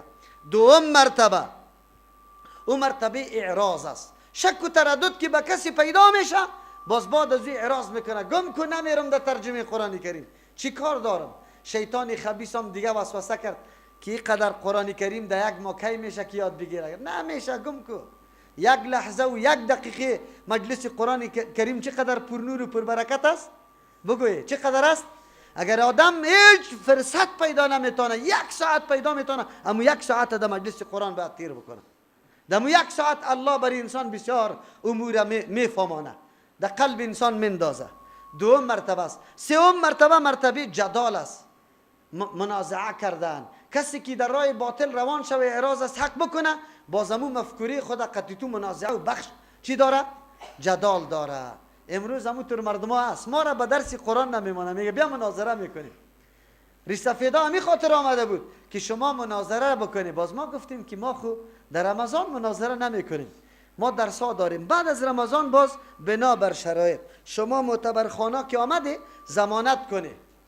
دیگه شرطایش هم میگذارم، یک شرط قطعش ماندم، دیگه شرطا هم قطعش ماندم که هر کس مغلوب شد، من که مغلوب شدم مریدش میشم، بس خدمتگار خانقاه میشم. خو اگر مغلوب شدن شما بیا مسلک ما را بپذیره، وام بیا، بس دیگه نمی شرط ما مناظره میکنیم. خو ضمانت شوه، قبلا ضمانت شوه، اینطور نشوه که باز هم مغلوب شوه و هم فرار کنه، اینطور نشوه. حق به مردم واضح شوه.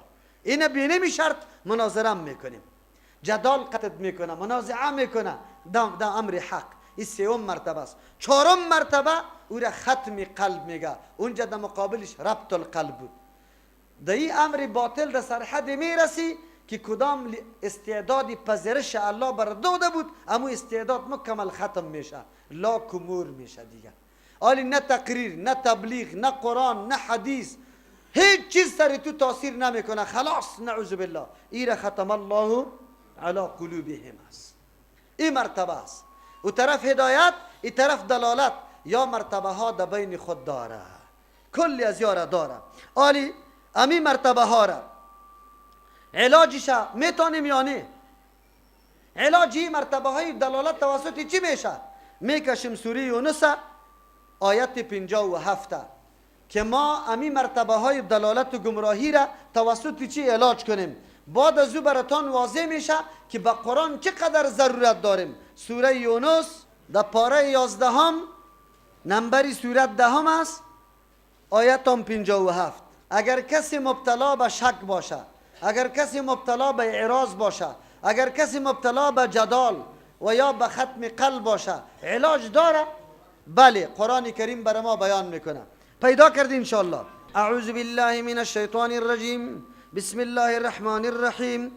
یا ایها الناس، ای تمام افراد بشریت. اینجا آواز و خطاب کتاب الله عام است، کل افراد مورد خطاب قرار میده. یا ایها الناس، ای تمام بشریت، بیدار شوی، هوشیار شوی، بشنوی اعلان. چی اعلان بشنوی؟ قد جاءتکم موعظة، یقینا آمده برایتان موعظة، نصیحت، من ربکم، از جانب پروردگارتان. نصیحت، هر امری که انسان منع میکنه از کارهای غلط و نادرست، او را نصیحت میگه، موعظه میگه. قرآن کتابی است که شما را از همه امور زشت، بد، غلط، ناروا و نادرست منع میکنه. و این نصیحت هم از احمد و محمود نیسته، از حسین و حسن نیسته. این نصیحت نصیحت الله متعال، مالک و متصرفتان است. این نصیحت کیست؟ نصیحت الله است. یک، و شفاء لما فی الصدور، در قلبایتان اگر تردد و شک وجود داره، اگر مرض وجود داره، شفاست برای آن چیزی که در سینه هایتان قرار داره. در سینه چی قرار داره؟ عقیده. اگر خلل در عقیده داره، ضعف در عقیده داره، قرآن کریم ای را تقویت میده و خللا را چی میکنه؟ دور میکنه. شفا که در هر جای آمده، اصل مطلب شفا، شفا فی الصدور است. چرا قید فی الصدور خطش گذاشته شده در آیتا؟ لیکن جادوگرای بدبخت وقتی که بیابوبین و برنامه را شروع کرده بود که میرفتن، کلیشان از کجا استدلال میکردن؟ و ننزل من القرآن ما هو شفاء و رحمت للمؤمنین. ما قرآن نازل کردیم شفا. کدام شفا؟ ای بدبخت، تو قلب یک دم پر از کینه و کدورت و عقیده غلط و نادرست و سحر است. باز میگی قرآن شفاست؟ قرآن شفای قلب میکنه، عقیده تا درست میکنه. اگرچه در ظاهر هم دم انداختن کلمات قرآن کریم الله برکت انداخته که تو را شفا الله بده، لیکن اصل معنای شفا، شفای چیست؟ عقیده. خلل یا نقصانی که در عقیده داری توسط قرآن اصلاح میشه. دمی چند روز؟ 3 روز میشه. دمی 3 روز راستتان بگوید چقدر اصلاح شده عقیده ما، چقدر اصلاح، خصوصا او برادرایی که جدید در حلقه درس شامل شده، چقدر برای تو معلومات حاصل شده، درکدی حقیقتا برای تو. از او خاطر قرآن میگه. باز چی میگه؟ و هدن، برنامه مکمل راهنمایی است، برنامه هدایت است. انسان چه قسم زندگی در دنیا اختیار کنه، چه قسم زندگی بکنه، کدام طرف روان است، این برنامه هدایت کیست؟ قرآن کریم. و رحمت للمؤمنین، کسی که قرآن برنامه هدایت خود جور میکنه، مکمل عمل به قرآن میکنه، آل موجب و ذریعی کیست؟ رحمت الله. خوی برای کیست؟ برای عام مردم یا برای مؤمن؟ مؤمنی که قرآن عمل کرده، مؤمنی که قرآن عمل کرده. در مقابل شک و تردد موعظه بود. توسط نصیحت قرآن قلبت اصلاح کو، شک و ترددی تا دور کو. قرآن شفاست. خلل که در عقیده پیدا شده و توی اعراض داری، روگردانی میکنی، این علاجش بکو. بعد از او تو جدال میکنی، بحث میکنی، نکو بحث. برنامه هدایت قرآن است. آرا و نظریات خدا پیش نکو به مردم، از قرآن دلیل بگی که قرآن چی میگه.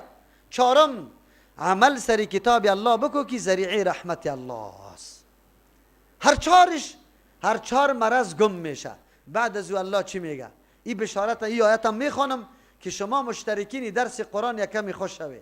قل بگوی پیغمبر علیه السلام، بگوی اعلان بکو به امت خود، به او مردمایی که شفتگان قرآن کریم است، محبت با قرآن داره، برای از اعلان بکو. چی بکو؟ بفضل الله، بفضل الله تبارک و تعالی و برحمته، برحمت الله، فبذلك، بمی فضل رحمت الله چی بکنه؟ فلیفرحوا، باید خوش شوه. در امتی تو همی مردمایی که فضل و رحمت الله را فرا گرفته یا باید اظهار خوشحالی بکنه، بسیار خوش باشه. الحمدلله ما خوش هستیم. لحظه ای که در درس قرآن تیر میکنیم خوش هستیم. فضل الله عبارت از چیست؟ قرآن. رحمت الله چیست در اینجا؟ فهم قرآن است. چی است بگه؟ فهم قرآن است. کسی که قرآن و فهم قرآن برش نصیب شد، فبذالک، بینمی فلیفرح، باید خوشی اظهار کنه. چرا؟ هو، امی فضل الله و رحمت الله، قرآن کریم و فهم قرآن کریم، خیر، خیلی بهتر است، مما یجمعون، از آن چیزی که کل مردمای دیگه جمع میکنه. امروز که هر کس در هر دایره و دفتر و دیوانی خود، در هر سرک و عرده و بگوی زمینی خود جمع کرده رایست، هر چیزی که جمع میکنه، الله میگه از کلش کده کی قرآن و فهم قرآن چیسته بهتر است. خوشحالی برای ما هست یا نیست؟ مردم ها خرفت طرفی کاری خود، شاید تالی را یک لگ و دو لگ افغانی هم کمایی کرده باشه، خود قرآن میگه از کلش کده ای چی هسته؟ خیرون، بهتر است. چرا؟ و یک لگ دو لگ گاهی غمی جانش میشه، سعی که دزد رایش گرفت، ایام سختی سری دو لگ کرد، زد کشته. لیکن این خیری است که قطعا کسی از پیش تو گرفته نمیتونه. هدایت برات میکنه. علاج امی گمراهی ها را کی میکنه؟ بگوی الله تبارک و تعالی میکنه. از او خاطر هر کدامش راهایش، علاجش الله تبارک و تعالی برای ما بیان کرده. ضرورت قرآن براتون معلوم شد یا نشد؟ که راه علاج تمام بدبختی ها کیست؟ کتاب الله جل جلاله. اهدنا الصراط المستقیم، هدایت که ما را رای برابر صراط مستقیم، رای راست میگه، خالی از هر نوع کجی، که در او کجی نباشه، در اونجا کدام خلل نباشه و یکی در مقصد تو را برسانه و او را در میانه باشه، نه افراط داشته باشه نه تفرید. اینی رای چی میگه؟ مستقیم میگه. ابن عباس رضی الله عنهما میگه رای مستقیم عبارت از دین اسلام است. تفسیر مدارک نوشته میکنه رای حق، یعنی هر رایی که ثابت است، واقعیت داره، امور رای مستقیم گفته میشه. علامه آلوسی صاحب تفسیر روح المعانی میگه عبادات، اعتقادات، معاملات، سیاست، تمام اموری که در دین گنجانیده شده کلش به نام صراط مستقیم یاد میکنه. و بعضی علما میگه که صراط مستقیم عبارت از چی است؟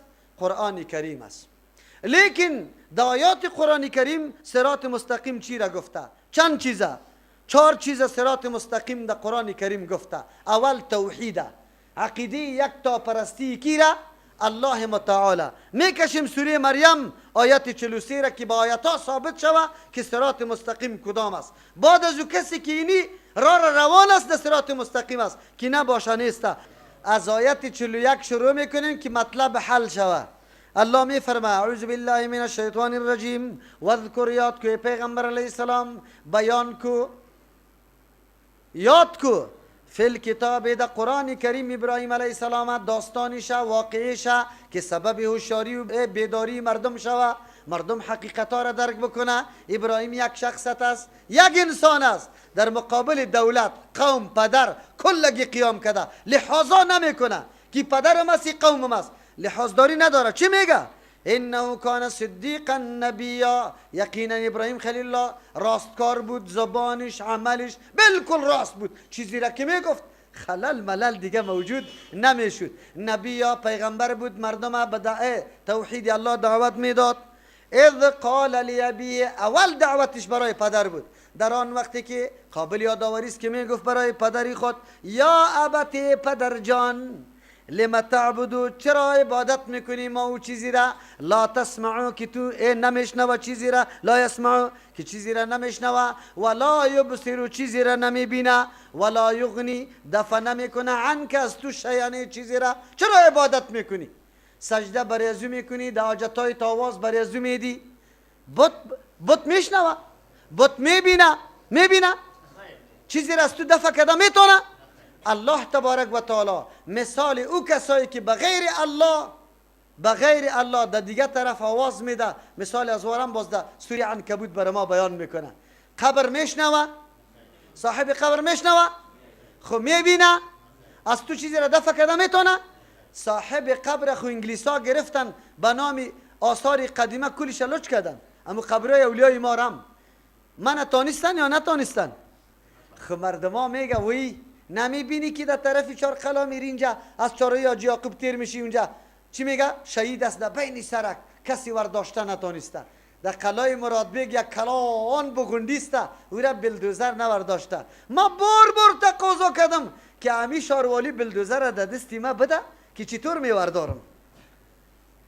باز اگر الله کرامتا به او بنده خود، امی بنده نیک باشه، او کرامت در اختیار کیست؟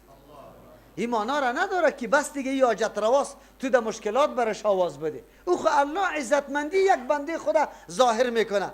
مرده صحابی را مشرکین میخواستن به عزت بسازه، گوزنبور الله پیدا کرد، کسی نزدیک شده نتانست. این کرامت تاثیر کی ظاهر کرد؟ الله. آیا صحابی میتونست حاجت ها را دفع بکنه؟ کلا قطعا نه. پیغمبر نمیتونه دیگه کس چطور بتونه؟ باز چی برش میگه؟ یا ابتی، پدر جان، اینی قد جانی. او خب برش میگه پدر چی میگه؟ چقدر جالب است. پدر برش میگه تو از من پیدا شده، بچه مستی، چرا این گپا را برای من میگی؟ آلی امی تو رس یا نیسته؟ شما اولادا که میری که در پدر و مادر میگه، مادرتان که میگه برو سخی صاحب تو را پرچه کنه، تو برش میگی که مادر جان سخی صاحب پرچه کده نمیتون. و این بیکار هم نیسته ها که هر کس پرچه کرده بره.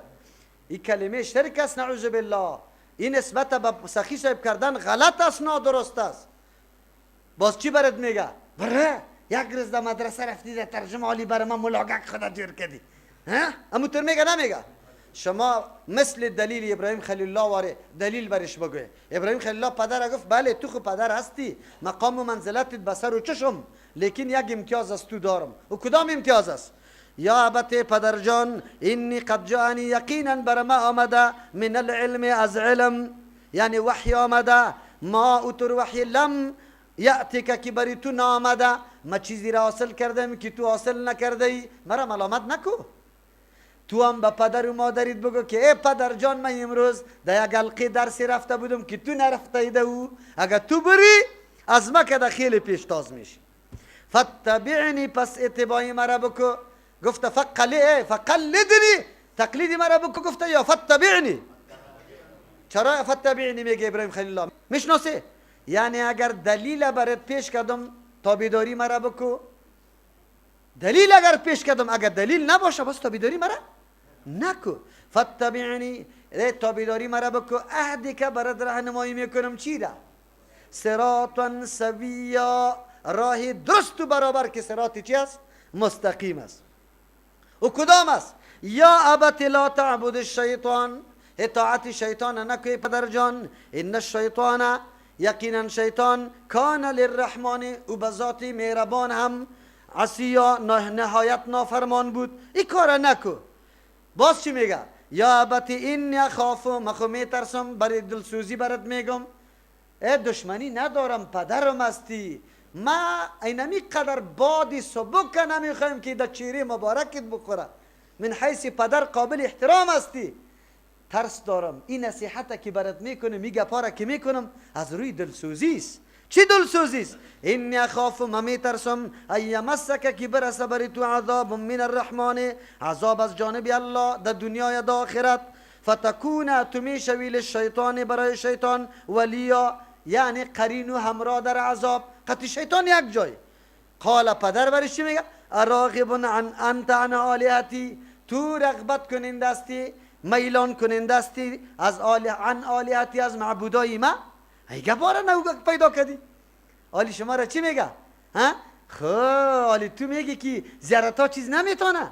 این پدر و بابای ما خیر مشرک رفته، این غلط میگفت. ها؟ همین گپا میزنه نمیزنه؟ اونجا هم گفته بود به ابراهیم خلیل الله، یا ابراهیم چی طور میگه برش؟ دلیل خو نداره؟ پدر دلیل نداره. ابراهیم خلیل الله میگه با دلیل تابعداری مرا بکو. میگه که با دلیل من ثابت میکنم که گپ تو غلط است. عالم پدر و مادر اولاد خود همینطور میگه. نمیره که از مولا پرسان کنه که مولا صاحب بیگاه دختر محمد از یک ترجمه اینی گپ گفت. در این مورد شما چی دلیل داره که ما او را چی بگویم؟ اینطور نمیگه. چشما را میکشه دیگه، قدمت از خانه بیرون کنی دو پرچیت میکنم. همینطور میگه نمیگه؟ پدر ابراهیم خلیل الله همینطور گفت. لئن لم تنتهی، اگر من نشدی از این گپای وابیگریتا، این گپای وابیگریتا گفته رایستی برای من، لارجمنک، خامخا سنگسارت میکنم و اجرنی. دیر شو او تو دور کو خود از پیش من. ملیا یک زمانه را این گپا را گفته رایستی، من تو را ماندن نیستم دای پالوی خود. این گپا را میگی، گپای وابیگری را میگی. ابراهیم خلیل الله داستان شمی رقم است. جنجال قتی پدر پیدا میشه، جنجال قتی قوم پیدا میشه. جنجال روزی فرا برسه که شو تا صبح گریان کنی. روزی فرا برسه که بگو یا الله چی گناه کردم، از واکده نمازی خوب میخوانم، از واکده پابندی سنت هستم، از واکده اخلاقی خوب دارم، از واکده روش خوب دارم، از واکده عقیده خوب دارم. چی گناه کردم که مردم کلگی مرا تهمت میزنم؟ باز اونمو وقت درد محمد رسول الله صلی الله علیه وسلم باز براتان حاصل میشه. او وقت باز میدانه تا وقتی که در این مرحله نرسیدی یقینا درد پیغمبر را درک کرده نمیتونی که پیغمبر چه قسم دعوت داده بود و چه قسم سختی ها را متحمل شده بود. آلی خو اسلام مفت به ما آمده و میگه مسلمان هستیم.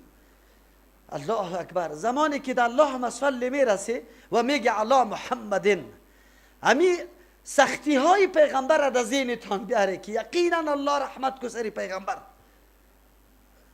یک نفر بود در جامعه، یک دم بود پرست کار میکرد، دعوت میداد. کدام سختی سر عالم ما آمده؟ سر ما آمده. آیا ما پیزار ما از خون پر شده؟ آیا در گردن ما نعوذ بالله شکمبه انداخته شده؟ آیا قطی سنگ در کوچه ها دوانده شدیم؟ این العلماء ورثة الانبیاء، علما وارث چه رقم وارث پیغمبر است؟ الواخوری میکنه. اونجا باز میفهمه این مرحله اگر عقیده پخته پیدا کردی یقینا این رای دعوت ادامه دادی، این گپا سرطان آمده نیست. این سری خود لازمی بدانی. پدر از خانه میکشه تا بدون خاله عمه ماما کلگی طعنه برات میده. این را خوب بفهمی. قوم خطتان اینمی طور برش میکنه، میگه زنده و مرده ما از موت باز جدا است. این را بدانی. اگر واقعا به نقش و قدم کی روان شده؟ یقینا در ملت ابراهیم خلیل الله بودی، امت محمد رسول الله بودی. این گپا سرطان آمده نیست. این تهدیدا براتان میشه. این تهدیدا در موبایل برات میاد که یک ساعتت باقی مانده، یک ساعت پرانده میشی. به هزارها به صدها همینطور سخنا و مسجا به خودم آمده. تهدید شده که یک ساعت دیگه وقت داری، خود نگاه کن. من گفتم یک ساعت نه، یک لحظه. خب من در اختیار الله قرار دارم، نه در اختیار تو. اگر الله مرگ مرا مقرر کرده علی الرأس والعین، الحمدلله که در این راه بمرم و به این نام بمرم. دیگه چی آرزو داریم؟ زندگی انسان که هر قدر زحمت میکشیم برای چی میکشیم؟ برای ازی میکشیم که ما در راه غیرت دین بمریم. از این کده دیگه بهتر گپ در کجاست؟ خب شما متانت و قوت پیدا کنید برادر و خواهرها. اول تهدید از طرف پدر و مادر است، قوم است، خیش است، اقارب است. این حالتا سرتان میاد. اینطور حالت بیا که شو تا صبح گریان کنی، که ایران مانده باشی که یا الله من چی گناه دارم، چی جرم دارم، من خیرخواهی مردم رو میخوایم او مردم مرا سنگسار میکنه. چرا؟ این را بدانی. خود چی بگویه در مقابل همین مردم که تهدید میکنه بد میگه؟ را یاد بگیره، راه دعوت یاد بگیره. ابراهیم خلیل الله چی میگه؟ او شخصیت بزرگوار حنیف چی میگه؟ قال سلام علیک. این سلام یزی نیست، این سلام متارکه است.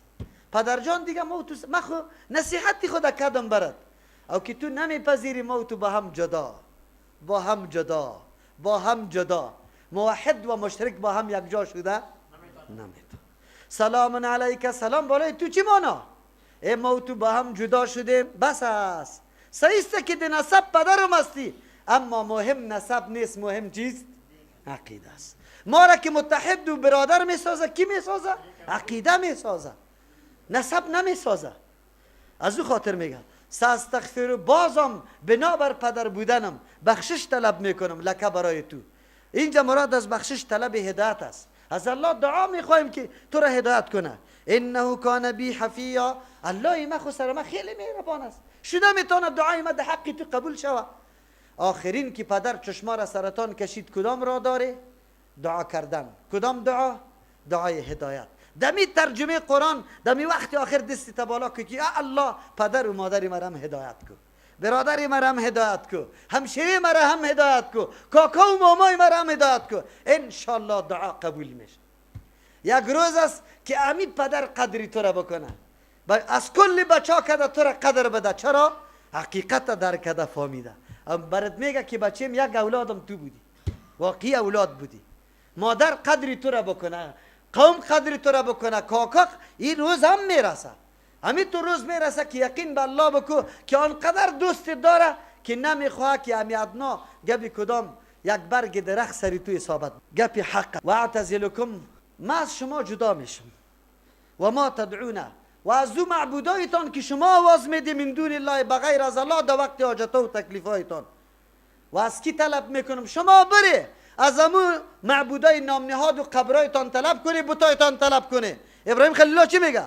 و ادعو ربی، ما یک الله خدا طلب میکنم، دیگه زور ندارم. ما به مردم همینطور اعلان میکنیم که مردم که قبول نمیکنه بری 1000 دفعه از قبر صدا کنه حاجتتان را طلب کنه. ما خو از الله طلب میکنیم، فرقی ما و توی نمیسته.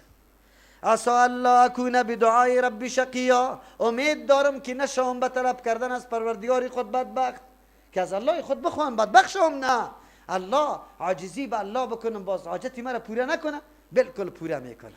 به الله خود عاجزی میکنم او الله بالکل مرا از رحمت محروم نمیکنه. در اینجا صراط مستقیم عبارت از چی بود؟ توحید. چی بود بگه؟ دوم عبادت صراط مستقیم است، عبادت یک الله. سوره آیت 36 بکشه. اعوذ بالله من الشیطان الرجیم، بسم الله الرحمن الرحیم. از آیت 34 میخوانیم که خب گپتان واضح شود. ذالک عیسی ابن مریم، این موصوف به صفتهای سابق که ذکر شده. عیسی علیه السلام بچه مریم بیبیست. قول الحق الذي، گفتم عیسی علیه السلام سخن حق، الذي هم سخن حق فیه که دو سخن یمترون مردم نظام کردن. ما کان لله، نیست سزاوار برای الله ایتخذ که بگیره من ولدین برای خود ولد شریک بگیره. سبحانه، پاکیست برای الله از هر قسم شریک، نه بچه نه زن نه اولاد نه نازدانه، هیچ کسی در تصرفات الله شریک نیست، الله نیازم نداره. اذا قضا امرا، زمانی که فیصله میکنه الله یک کاره که موجود شوه، فانما یقول له، یقینا میگه اراده میکنه کن موجود شو فیکون، موجود میشه. الله به وزیر و مشیر به نایب و به کسی دیگری ضرورت نداره. دلیلش است و ان الله ربی و ربکم، یقینا الله مالک و متصرف اختیاردار امام است، و ربکم اختیاردار مالک متصرف شما هم است. فاعبدوه، یک الله را عبادت کنی. قولی کیست؟ عیسی علیه السلام. عیسی علیه السلام میگه الله مالک و متصرف امام است، از شما هم است، یک الله را عبادت بکنی. چرا عبادت؟ هذا صراط مستقیم، یک الله را عبادت کردن رای چیست؟ رای مستقیم است. یک الله را عبادت کردن رای مستقیم است. صراط مستقیم توحید. دوم بگو یک الله را عبادت کردن. سوم دیگه آل عمران و یاسین هم آمده. ام یک تا بس است براتان کفایت کرد.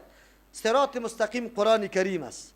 آل عمران آیه 101 دوم سورت است، سپاره 4 از آیت 99 شروع میکنیم. قل بگوی پیغمبر علیه السلام اعوذ بالله من الشیطان الرجیم. قل بگوی پیغمبر علیه السلام یا اهل الکتاب، اهل کتاب، صاحبای کتاب، کتاب در پیشتان وجود داره. لما تصدون، چرا منع میکنه، بند میکنه عن سبیل الله، از راه الله تبارک و تعالی مردم گمراه میسازه. من کسی را آمنه که ایمان میاره شما نمیمانه. تبغونه ها، شما طلب میکنه راه الله را عوجا، کجی و کوری را درش پیدا میکنه، نامای غلط سرش میمانه. میگی نری که وابی میشی، نری که تو چی میشی؟ یهودی و نصرانی میشی. امی گپا هست یا نه؟ در او زمان اهل کتاب بود، امروز ملا و پیراست. کدام ملا و پیرا که دشمنی با قرآن داره؟ و انتم شهدا، در حالی که شما خودتان علماستی میدانی. و ما الله، خیاد داشته باشه که الله نیست بغافلین، بیخبر عما تعملون، از آن چیزی که شما انجام میده پیش الله رفته نیسته. سعی کنه از راه الله منع نکنه. یا ایها الذین آمنو، کسایی که دعوای ایمان داره، ای خبردار، ان تطیعوا، اگر شما اطاعت بکنی، فریقا، یک جماعت، من الذین اوتوا الکتاب، از جمله کسانی که برشان کتاب داده شده، ملاهای گمراه، در او زمان اهل کتاب بود، یردوکم، شما را باز میگردانه، بعد ایمانکم، پس از ایمان آوردنتان، کافرین به کفر، شما را کافر میسازه. یهود و نصارا امروز شما را دعوت میده، به کفر میگردانه. و کیف تکفرون، چه قسم شما کافر میشه، چه قسم رای حق ترک میکنی. و انتم تتلا علیکم، شما خود تلاوت کرده میشه بالایتان، آیات الله، احکام الله، دلائل یکتا پرستی الله. و فیکم رسوله، در بین شما پیغمبر الله موجود باشه، باز امور را بگیره. بسیار جای تعجب است. چطور ای مسلمان امروز چطور قطع یهودی و نصرانی یک جای میشی؟ در بین تو کتاب الله وجود داره، پیغمبر از دنیا رحلت کرده، اما تعلیمات پیغمبر به شکل حدیث تدوین شده در بین شما وجود داره. بسیار جای تعجب است. چرا نصرانی و یهودی شوه؟ چقدر عیب برای دین اسلام نعوذ بالله نسبت میشه که یک کسی دین اسلام بگذاره یهودی و نصرانی شوه. خب بله، کی نمیشه؟ کی نمیشه که آدم از راه حق نمیگرده؟ قرآن براتون میگه و من یعتصم، کسی که چنگ میزنه، بالله، به الله تبارک و تعالی، مراد چنگ زدن به الله چیست؟ به کتاب الله، قرآن الله، فقد هدی، یقینا هدایت کرده شده، الی صراط مستقیم.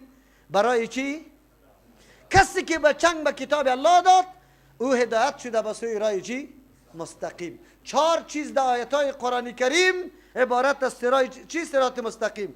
4م راهش راه انبیاء علیهم السلام و تابعدارای انبیاء علیهم السلام. سوره صافات میکشیم، از آیت 114 میخوانیم. ولقد مننا، یقینا ما احسان گذاشتیم، علی موسی، بالای موسی، و هارون، بالای هارون علیهم السلام، و نجیناهما، نجات داده مردویش و قومهما، قوم اردویش، من الکرب العظیم، از استراب و پریشانی غم خیلی بزرگ، و نصرناهم، امدادشان کردیم، فکانوا هم الغالبین، بودن و غالب، و آتیناهم الکتاب المستبین، داده بودیم بردویش یک کتابی که خیلی واضح بود احکامی و کتاب، و هدیناهما، راهنمایی کرده بودیم بر هر دو پیغمبرا، الصراط المستقیم، رای کی را؟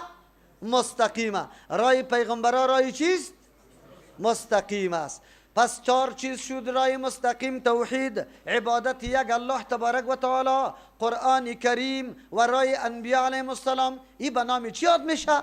صراط المستقیم. اهدنا الصراط المستقیم، هدایت که ما را رای مستقیمه. عالی، رای مستقیم دعوتگرای از کیسته؟ انبیاء علیهم السلام و تابعدارایش است، یعنی عمل میکنه، دعوت میده به سوی کتاب الله. الله ما و شما را هم از او جمله شمار بکنه که در راه مستقیم روان است. کسی که تابعدار انبیاء علیهم السلام و مطابق نقش و قدم صحابه کرام است. مانعین صراط مستقیم کیسته؟ مردمای کلان، ملکای بزرگ، پاچاهای حاکمای ظالم و علمای سو و پیرای جاهل یا همیشه رای مستقیم من میکنه. به ما ثابت شد که رای مستقیم وقت شده میتونه که عقیده توحید داشته باشه. عبادت برای کی میکنه؟ یک الله میکنه. رای کی را گرفته؟ قرآن. رای کی را گرفته؟ انبیاء علیهم السلام. دو صورت این مردم صراط مستقیم بالکل پیدا کرده. اعراض از کی میکنه و مصداق از کیست؟ این برای ما در قرآن کریم باز میاد آیاتا که کسایی که اعراض میکنه مردمایی هستند که از دین فرار میکنه و نعوذ بالله دین فقط وسیله برای حصول یا پیدا کردن مادیات دنیاست که امروز همینطور طایفه ها خیلی زیاد دیده شده. دین وسیله برای چی؟ بگه نفقه خود ساخته. الله ما و شما را نگاه کنه.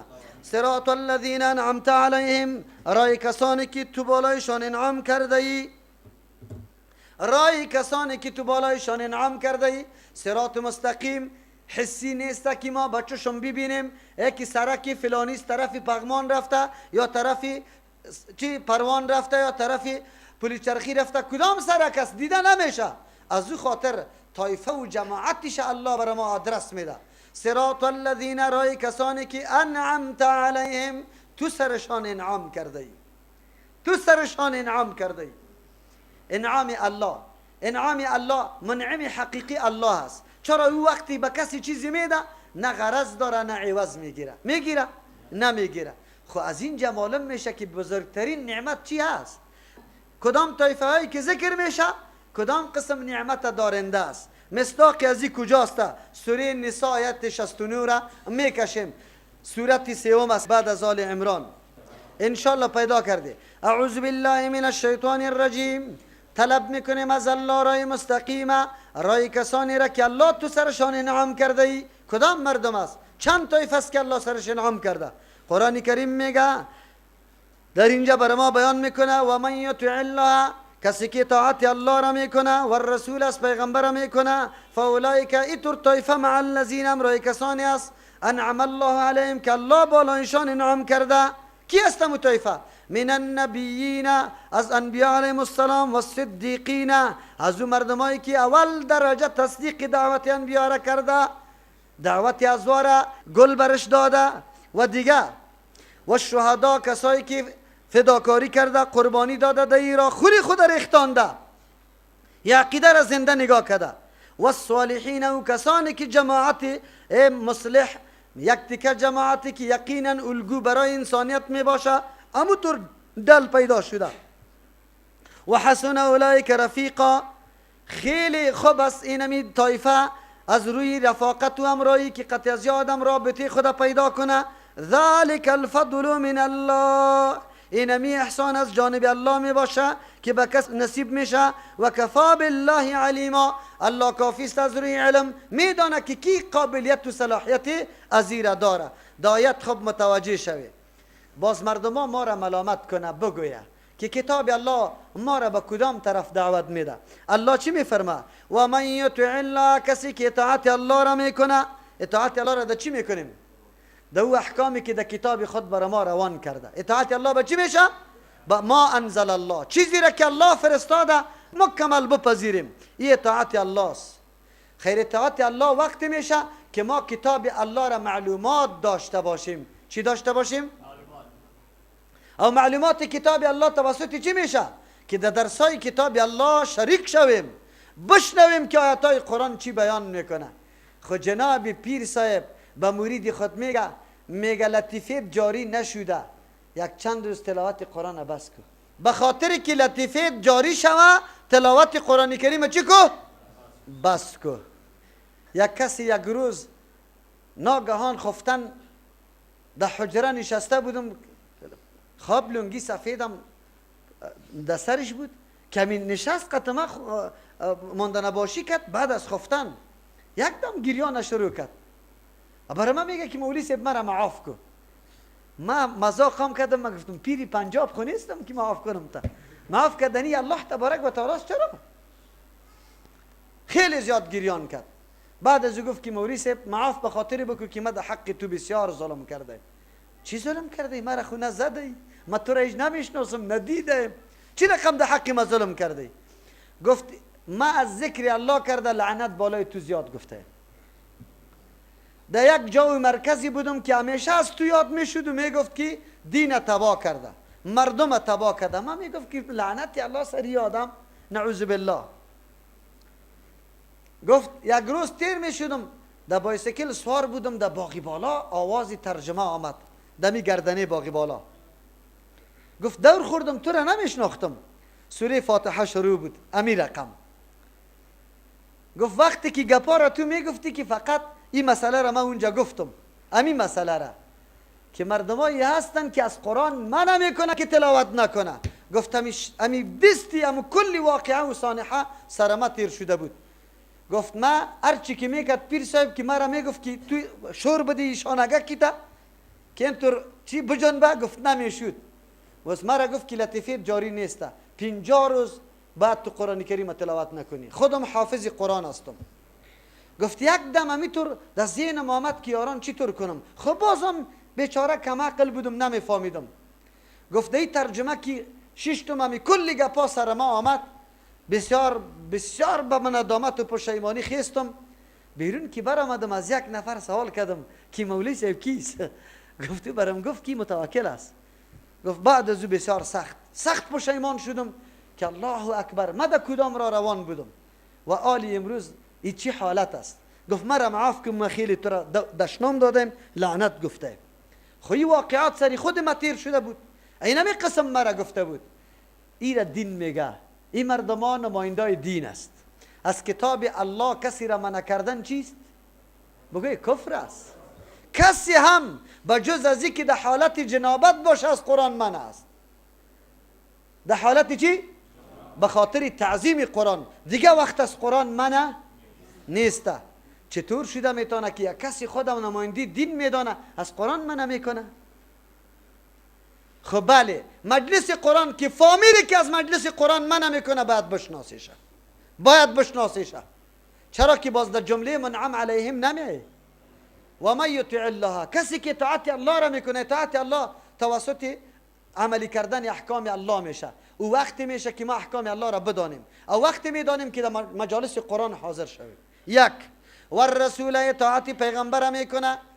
دمینجا چرا نمیگه و من یطع الله و محمدا، کسی که اطاعت الله را میکنه و محمد صلی الله علیه وسلم اطاعت میکنه، چرا همینطور نمیگه برادران؟ محمد ذاتش 40 سال پیش بود، قولش قابل اعتبار بود؟ قابل اعتبار نبود. پیغمبر که قابل اعتبار شد، قابل اتباع شد به خاطر که وحی آمد و این حیثیت و صفت چی را پیدا کرد؟ رسالت پیدا کرد. از پیغمبر تابعداری از حیثیت چیش میشه؟ رسالتش میشه که رسول الله هست، رسول الله هست. کسی که اطاعت الله را میکنه رسول خالی نیست. چطور اطاعتش بکنیم که او بر ما فرمان بده و ما بپذیریم؟ بله، پیغمبر علیه السلام از دنیا رفت، شاگردای خیلی صدیقین و شهدا صالحین داشت، صدیقین شهدا صالحین داشت و اینمی تعلیمات پیغمبر حفظ کردن، عملی کردن، به ما رساندن. به ما رساندن یا نه؟ ما باید تابعداری پیغمبر بکنیم. همینجا کدام تابعداری کدام امام صاحب آمده؟ آلی ما در 4 طایفه که شمار میشیم، به اطاعت الله و رسول میشیم، نه به اطاعت یک عالم. دی با ما مامور نشدیم. عالم که اطاعت میکنیم از این حیثیت میکنیم که سخنش سخن کیست؟ الله و رسول الله. مستنبط یا استخراج و کشیده شده از کی است؟ از کتاب الله و سنت. اگر سخن عالم مستنبط یا مستخرج از کتاب الله و سنت رسول الله نباشه، قابل اعتبار است؟ قابل قبول است؟ قابل پیروی است؟ اینمی را دین میگه. دلتان که هر نام سرش میمانه. در غیر از او نه، در غیر از او دین نیست. الله میگه معلوم شد که قطعی 4 طایفه که الله سرش انعام کرده، وقتی ما شامل شده میتونیم که 2 شرط پورا کنیم. کدام شرط بود؟ اطاعت کی؟ کتاب الله و اطاعت رسول. اگر این 2 را پورا نکرده بودیم در 4 طایفه شامل نمیشیم، قطعا شامل نمیشیم. کدام طایفه است؟ فاولئک مع الذین، ای مردم امرای کسانی هست انعم الله علیهم که الله سرشان انعام کرده، من النبیین، طایفه اول نبیین است، دعوتگرای حق که یک دم در بین یک جماعتی که سالا در اونجا انحراف، بدبختی، ظلم، تجاوز، تاریکی، بت پرستی، رواج پرستی، جاهلیت جای گرفته، پیغمبر میآید دعوت شروع میکنه. ایره نبیین میگه. پیغمبرها وقتی مفکوره و دعوت میاره، کسانی باید پیدا شوه که به می دعوت پیغمبرها لبیک بگویه. بیچون و چرا قطش همراه میشه. اینطور طایفه را به نام کی یاد میکنه؟ صدیقین. این مردمایی است که در قول در عمل مکمل راست است. در جمله در رأس صدیقین کی قرار داره؟ ابوبکر صدیق. لقبش به می خاطر است. چرا؟ زمانی که پیغمبر از معراج حالات بیان میکرد، پیش ابوبکر رضی الله عنه دیگه مشرکین آمد گفت رفیقی دیگه دیوانه گیره شروع کرده، نعوذ بالله. حالی گپ از آسمانا میزنه، حالی میگه که در یک ساعت این در بیت المقدس رسیدم، در آسمانا بالا شدم پس آمدم. گفت بالکل حق میگه و راست میگه. الله اکبر. اگر محبت با پیغمبر داریم که سخنی پیغمبر برات رسید، عقل جنگی نکو، عقلی تا نجنگانی، بگو بله اگر سند حدیث صحیح باشه راست میگه، ولو که عقل تو نمیپذیره خود تو تصدیق کلام کی را میکنی؟ محمد رسول الله صلی الله علیه و سلم میکنی. این دوم طایفه است که دعوت پیغمبرها را رنگ میده. وقتی که مردم خبر شد که من تا 2 سال 3 ساله که ترجمه میکردم کس ختم نبود، هیچ کس متوجه من نبود، نه کسی مرا وابی میگفت نه کسی دیگه. خب وقتی که دیدن که در ترجمه مردم نشست، آلی دیگه شروع کردن گفت اوه این خو مردم چپا میکنه کلگیره. ملا صاحبا صدقه فطر گم شد، ختما گم شد، یاران جستجو کردن که چرا گم شده. قاری صاحبا که ختم میکنه کس برش پیسه نمیده، پیر صاحبا امو چیزایی که برشان سوغات میامد و گم شد. حالی مجبور هستن که ما را بد بگویا نگویا. 1000 تهمت در جان ما باید بسته کنه، حق داره باید بسته کنه. چرا؟ لقمهشان از دانشان گرفتیم دیگه، او خواهق مجبور هستن این کارا بکنه. دینمین جاست که آل تاخت و تاز شروع میشه، از هر طرف حمله شروع میشه. کدام طایفه به کار سالی؟ بگوی کسایی که فداکار از شهدا کی را میگه؟ سری خدا قربان میکنه. صدیق کسی است که در مرتبه علمی در درجه کمال رسیده. شهدا کسی است که در درجه عملی در درجه چی رسیده؟ در کمال رسیده. آل فداکاری میکنه. چرا؟ خونی خدا میریزانه، خود دعوت حفاظت و پاسبانی میکنه. 4م طایفه کدام است؟ نمونه عملی همی دعوت خود بیرون معلوم شوه. 4 طایفه است که دین اساس دین قطش نگاه میشه و دین پیروزی را حاصل میکنه. در غیر از اینکه 4 طایفه موجود نبود دین پیروز نیست. دعوتگر، تصدیق کننده دعوتگر، دفاعگر دعوتگر و تطبیق کننده برنامه عملی همی دعوت، اون وقت کامیاب میشیم. الله تبارک و تعالی اهل مجلس ما را و همه مسلمانای دعوتگر اجر جزیل بده. الحمدلله. یک تعداد خواهرها و برادرای جوانی که قطما پیوسته، الحمدلله، یکی خو تصدیق دعوت کرده، دوم فداکاری داده، به هر نوع شکنجه و بگوی تهدید بالکل سینه داده و تن داده.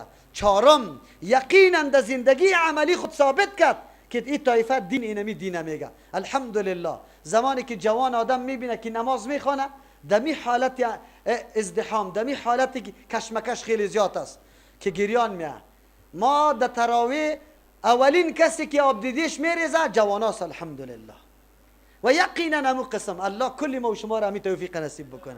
ما بار گفتیم او سلفی که دعوایی میگی که من به منهج سلف صحابه کرام قدم میمانم، با مو سیستم روان میشم، با یک رفع الیدین نمیشی که به منهج سلف تو داخل شوی، با یک آمین به زور گفتن نمیشی داخل شوی. در منهج سلف وقتی داخل شده میتونی که اخلاقیت، عملت، عقیدت واقعا سلف مثل سلف باشه. نمازی تو با نماز مردم فرق داشته باشه، دعوتی تو با دعوت مردم فرق داشته باشه، اخلاقت، عملت، عقیدت مکمل فرق داشته باشه. اونمو وقت الله یک تعداد جوانای ما را که به می سیستم واقعا امیر عملی کرده دیگه هم برکت نصیبشان بکنه. دعوتگری واقعی. دل شما چی میخواد که در کلی همی جماعت ها خود شامل بکنیم یا در یکیش؟ در کلش هم دعوتگر باشیم، هم تصدیق کننده دعوت دین الله باشیم، هم دفاع از دین الله بکنیم. ما اینقدر پافشاری که میکنیم چرا میکنیم؟ مردم ها سر ما اعتراض دارن، میگه مولوی صاحب شاگردای در هر جای رفع الیدین میکنه سبب نفاق میشه. ما میگیم این سنت مظلوم پیغمبر است، از این دفاع میکنیم. این سنت پیغمبر است، از این دفاع میکنیم. بیا سنت از بین نمیبریم، نفاق از بین میبریم. نفاق چرا پیدا شده؟ مردم نمیفهمه، جاهل هستن. خیر ملا صاحب مسجد برو بگو کی مردم ها را بفهمه کی نفاق نبیه. بسیار برادرای جوانی ما که خیلی احساساتی می باشه، در بعضی ارگانای کم کم کارام میکنه، دعوت میکنه، فکر میکنه که همین کل دین این همینجا است، در دیگه جا اگر کسی دعوت میکنه او دین نیسته. نه برادر جوانم، تو تمام جماعت ها و عملکرد ارزیابی کو. خواب با دلیل از پیش بگی. پیش من مولوی صاحب رفع الیدین چیست؟ من میگم سنت است. امی تفریقه چیست؟ من میگم حرام است. خیر رفع الیدین خود سبب تفریقه شده، باید نشوه. ما از پیش سوال میکنم که خود رفع الیدین سنت است یا نه؟ بله. خیری سنت از بین ببریم یا عامل تفریقه را؟ تفریقه حرام است، باید عامل تفریقه را از بین ببریم، سنت از بین نبریم. عامل تفریقه چیست؟ چرا مردم متفرق است؟ به خاطری که مردم نمیفهمه کی سنت است. چرا نمیفهمه؟ ملا صاحب نگفته. برو به اون ملا صاحب پیش من نبیا، با اون ملا صاحب بگو که ملا صاحب حدیثی رفع الیدین به مردم بخوان که مردم بفهمه کی سنت کیست؟ رسول الله. امی رقم میشه؟ امی رقم بله. چرا نمیشه؟ بیا ما گفتم در مسجدی ما در روز جمعه 200 مردم از او کسایی میا که نه دست در سر سینه میگیره، نه آمین به زور میگه، نه رفع الیدین میکنه. آیا قطع ازوان در مسجد من نفاق وجود داره؟ در عربستان هم اینقدر مخلوق دنیا جمع میشه، 4-5 قسم نماز خوانده میشه، تفریقه وجود داره؟ نفاق وجود داره؟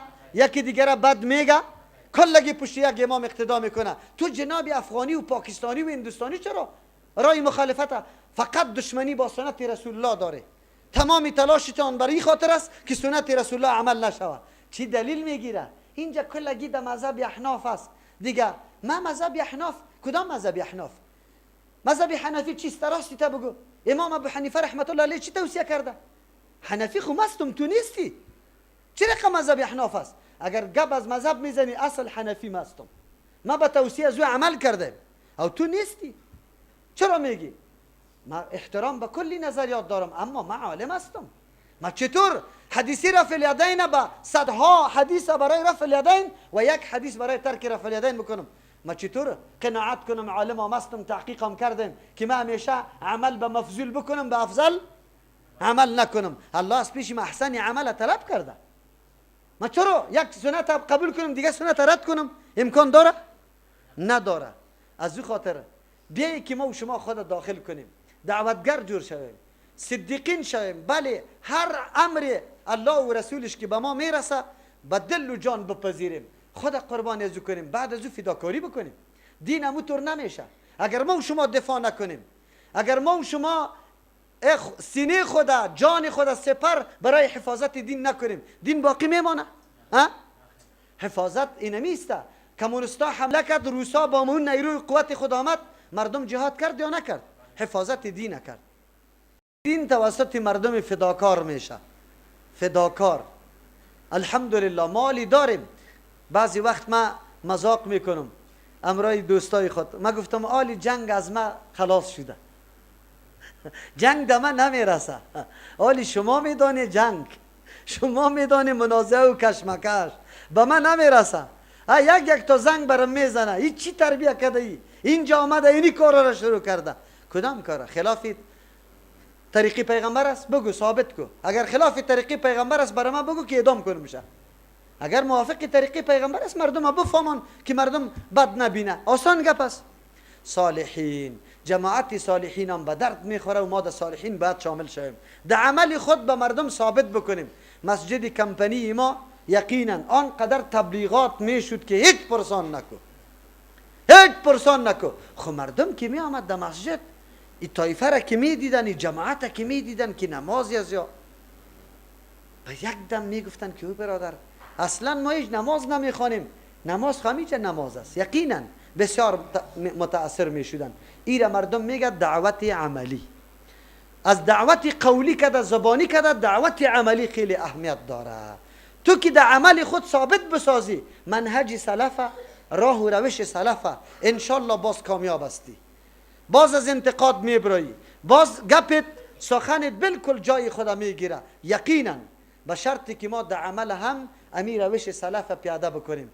دعا به می میکنیم که مشترکین ترجمه قرآن کریم ما را الله در 4 طایفه شامل بسازه، با شمول خود ما، و الله امی کمال و مرتبه را نصیب ما بگردانه. به جز از این هلاکت است، در مقابل از این یا مغضوب علیهم است یا ضالین است، یا مردمای عنادی که رای حق نپذیرفته، یا مردمای نادان و جاهل که پشت سر میه. الله بر ما میگه و حسن اولئک، خیلی بهتر است امی طایفه ها رفیق، از روی چی؟ دوستی. دوستی را با امی طایفه ها پیدا کو دعوتگر کیست، دل سوزی به دین کی داره، بعد از او صدیقین پیدا کو، شهدا را پیدا کو، در جماعت صالح خود شامل کو، تحقیق بکن. نمیگم تا که تو حتما قطما بیا، نه، ارزیابی کو عمل کرده ما را، گفتار ما را، عقیده ما را خوب 2 ماه 3 ماه 10 ماه 1 سال مورد ارزیابی قرار بگی که شبهات از قلب تو برایه. مردم خو میگه انگلیس ها یارا تقویت میده، قوت میده. مردم خو میگه سیل واره پیسه بر چی سرشان میه. خودتون بیا که سیل پیسه سرتون بیا، نیاز خو به پیسه داری، چقدر خوب. عجیب گپ است. ما به مو گپ خود قناعت نداریم، خود ملامت نمی کنیم که والای پیسه است. خب یکی تمام روز تو زحمت میکشی و برای ما سیل میه، خود تو می کار در پیش بگی که سیل پیسه برات بیاید. الله توفیق بده. خب ما میگیم نه، سیل پیسه ما دنیاوی برای ما نمیه، از الله خود امید داریم که سیل ثوابا برای ما بیاید، ام در دنیا و ام در آخرت. صراط الذین انعمت علیهم، رای کسانی را که تو انعام کرده یا الله بالایشان تو انعام کرده. انعام وقتی میشه، انعام در بدل تکلیف و مشقت است. از این آیت معلوم میشه که کسانی که منعم علیهم است، این مردما بسیار زحمت کش، بسیار تکلف، بسیار چیز سختی را تیر کرده که الله سرشان انعام کرده. پیغمبران داستانایش مطالعه کنی، قرآن کریم جا به جا داستان انبیاء علیهم السلام برای ما بیان میکنه. قرآن کتاب قصه نیست، با ما تو درس میده که یک پیغمبر در مقابل تمام ساخته و بافته قومی خود چقدر مقاومت کرده. نوح علیه السلام 900 سال دعوت داده، مایوس نشده، خسته نشده. پیغمبری خود بیبی موسی علیه السلام بیبی، عیسی علیه السلام بیبی، ابراهیم خلیل الله بیبی، همچنان انبیا علیهم السلام. این داستانا برای ما درس میده که دین اسلام راهی چی است؟ در اول راه پر مشقت است. یک دانشمند اروپایی نوشته میکنه که حقانیت دین اسلام در این دیده میشه که هر مفکوری دیگه که مردم دعوت میده، اول چراغی سبز برش نشان میده که اینا بیلدینگ برات میدم، این مال دنیا را میدم، اینطور زندگی چیرا و فراخ و وسعت و سیر برات میدم. اما اسلام اول که دعوت میده میگه در تکلیف واقع میشی، کشته میشی، زیر شکنجه میشی، تهدید میشی. لیکن امی مردم با اینمی قدر سختی و تعدید باز در اسلام میاد، باز مورد شکنجه قرار میگیره، نمیگرده. معلوم شد که دینی چی است؟ حق است. از او خاطر توقع نداشته باشه که رای دعوت شما در 4 طایفه شامل شوه و بازم این امید داشته باشه که مردم در گردن ما گل مندازه. مردم در گردن تان گل نمیندازه، مردم در گردن تان خبر نیستی در دامنت لکه بگوی لکه می سازه، در مقابلت گپای می سازه که هیچ تو یادت نباشه. در مقابل ما آلی در کابل قدر تبلیغات در مورد چی میشه؟ دین روز مجلس ریش سفیدان محمد چی میگه؟ تو امام ابو حنیفه را گفتی که غلط است، توهین کده یوره. من نه بردم نه آوردم، گفتم لعنتی الله کسی که امام ابو حنیفه و هر عالم مجتهدی که خدمتگار دین سور لعنت میگه. آلی دیگه شم بگویم که کسایی که تهمت هم میزنه خود نمیگم، باز حوصله میکنم، به الله خود میسپارم. بیا چرا تهمت است؟ نه یا خو بیخی منکر است از مذاهب. از کدام مذهب؟ مذهب حق، روش پیغمبر یا از روش یک عالم؟ از کدام روش ما منکر هستیم؟ از روش پیغمبر منکر نیستیم. او 4 عالم اگر روشش روش پیغمبر باشه خود منکر نیست. اگر خلاف روش پیغمبر باشه روش 4 امام باز قابل قبول است؟ خب نیست دیگه. از تو سوال دارم، ما چه رقم نیستیم؟ غیر المغضوب علیهم ولا الضالین، منعم علیهم و طایفه های هستند که مغایر هستند همراه او طایفه که غضب سرشان شده و مغایر هستند همراه طایفه که گمراه هستند. دو ترجمه ایجا داریم. غیر المغضوب علیهم نرای کسانی که غضب سرشان شده، ولا الضالین نرای کسانی که گمراه شدن. یک ترجمه است. اما از نگاه قواعد عربیت صرف و نحو باز این معنا درست نمیشه، بلکه این صفت برای منعم علیهم است. الذین هم مردمان انعمت علیهم که تو سرش انعام کرده ای، رای از او را بر ما نشان بده. این مردم ها چطور صفت ها داره؟ کدام مردم هستن منعم علیهم؟ غیر المغضوب علیهم مردمایی هستند که غضب سرشان کرده نشده، ولا الضالین نیست ای مردم گمراه نیست. جانب مثبت معلوم شد که انعام سرش شده، جانب منفی نه غضب سرشان شده و نه گمراه هستند. در حدیث ترمذی پیغمبر علیه الصلاة و السلام بیان کرده که مغضوب علیهم یهود و ضالین کی است؟ نصارا. خب منظوری پیغمبر علیه السلام اصل مفهوم مغضوب علیهم و ضالین نگفته، یک فرد از افراد مغضوب علیهم و ضالین بر ما بیان کرده که از این ما و شما مصداق میگیم. چی میگیم؟ مغضوب علیهم سر یهود خب صادق میشه، ضالین سری کی؟ سری نصارا. وگرنه مفهوم مغضوب علیهم او را میگه هر کسی که سرش غضب کرده شده. آلی کدام کسی که سرش غضب شده در قرآن کریم؟ ابده طایفه است. چند طایفه؟ ابده سبب از اسباب غضب است و ابده طایفه مورد غضب قرار گرفته. همچنان ابده طایفه ضالین است و ابده اسباب چی است؟ دلالت است. از او خاطر مفهومی از این خیلی وسیع است. پیغمبر علیه السلام که یهود و نصارا را گفته صفتای غضب در یهود خیلی زیاد چی بوده؟ دیده شده و صفتای گمراهی در کی؟ در نصارا. چرا؟ به خاطر که یهود علما بودن، دانسته ایرای حق مخالفت کرده، او نصارا چی بودن؟ بگه جاهل و نادان بودن، به نادانی خود مخالفت رای حق کرده. خلاصه سخن ایست که مغضوب علیهم طایفه است که از عناد و ضد کار گرفته، لجوج هستن، میفهمه نمیکنه، دکانداریش بند میشه. تشریح میکنم. ضالین کسایی هست که از نادانی خود نمیفهمه. در هر جامعه اسلامی، در هر تحریک و دعوت واقعی دو طایفه می باشه دشمنایش. یک طایفه همون دشمنا می باشه که حقیقت این جماعت و این تحریک و حرکت خوب میدانه، خو لیکن منافعشان در خطر است. از او خاطر برای حفظ منافع خود چی میکنه؟ بگوی قبول نمیکنه، مقابله حق میکنه. دوم طایفه مردمای بی علم است، بیچاره معلومات نداریم. امروزم امی دعوت ما را چند طایفه داریم مخالفین. یک طایفه ملاها و پیرصاحبای هستند که حتما ضرر برشان توسط درسای ما رسیده و خوب میدانه که را رای حق است، خو لیکن اونجا دکانداریشان چی شده؟ تاوان دیده، از این خاطر مخالفت میکنه. دوم طایفه کدام طایفه است؟ بیچارای مظلومی که تا آلی را حقیقت نمیفهمه. عوام معزی که ملا صاحب و پیر صاحب بگویه که یا وابی است، باز قطعی در قرآن هم نمیشینه، نماز هم پشتید نمیخونه. همی طور است یا نیست؟ همی طور است. آلی میگیم در اینجا مفسرین کرام بسیار گپا را گفته. مغضوب علیهم کفار مجاهره گفته، کسایی که جهرن بنگی بر الله کفر میورزه. او ضالین منافقین گفته. یک قولی است. دوم قول مراد از مغضوب علیهم کسانی هستند که در اعمال خطا شده و مراد از ضالین کسانی هستند که در عقیده خطا شدند. دو قول. سوم قول مغضوب علیهم کسانی هستند که با علم مقابله حق کرده و مراد از ضالین کسانی هستند که بی علم مقابله حق کرده. دیگه قول مغضوب علیهم کسانی هستند که وا علما بودند او مراد از ضالین کسانی هستند که وا جاهل بودند. اصلا در بین این اقوال مفسرین اجن و تضاد نیست. کل قولا را که جمع کنیم در یک قول راجع میشه که کل اقوال در بر میگیره. مغضوب علیهم کسانی است که تفرید کرده، نقصان کرده. ضالین کسانی هستند که افراط کرده. صراط مستقیم کدام را گفته بودیم که دوی افراط و تفرید نباشه. زمانی که افراط و تفرید در کدام را پیدا شد؟ در کدام طایفه پیدا شد؟ نه وا در راه مستقیم است و نه وا را منعم علیهم گفته میتونیم که افراط و تفرید بیا. چه رقم؟ یهود به خاطر مصداق مغضوب علیهم بود که تفرید کردن. چطور تفرید کردن؟ موسی علیه السلام قبول کردن، خو عیسی علیه السلام در دار بالا کردن.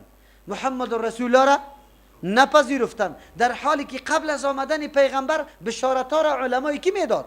یهود میداد. گفتین تو پیغمبر میا، ما قطش امرا میشیم، سری کلگی زور میشیم، شرافت و فضیلت به ما ثابت میشه. خود تا آمدن پیغمبر دکانداری از یاقت اوس و خزرج چی شده بود؟ بگوی برقرار شده بود. تاویز و تومار دادن بود و مرغا را گرفته رایی بود. زمانی که پیغمبر آمد، اگر یا ای را تصدیق میکرد اون مرغا باز برش می آمد. آقا صاحب که ما را تایید کنه، باز دیگه وقت مردم پیشش میره برای بند؟ نمیره. پیش پیر صاحب میره که مطریقی تا بده که سر شور بدم؟ میره. چرا قرآن در پیش نمیگیره؟ اونو بود که علمای یهود مخالفت کردن. چرا؟ به خاطر که بازارشان چی میشد؟ سقوط میکرد. اینی مردم مغضوب علیهم بود که یک پیغمبر قبول کرد، دیگه نه. عیسی علیه السلام در دار به عقیده از در دار بالا کرد. اگر چی عیسی علیه السلام الله در آسمان بالا کرده، قرآن میابره ما. اما نصارا چی شدن؟ و افراد کردن. عیسی علیه السلام پیغمبر بود، خدا چی گفتن؟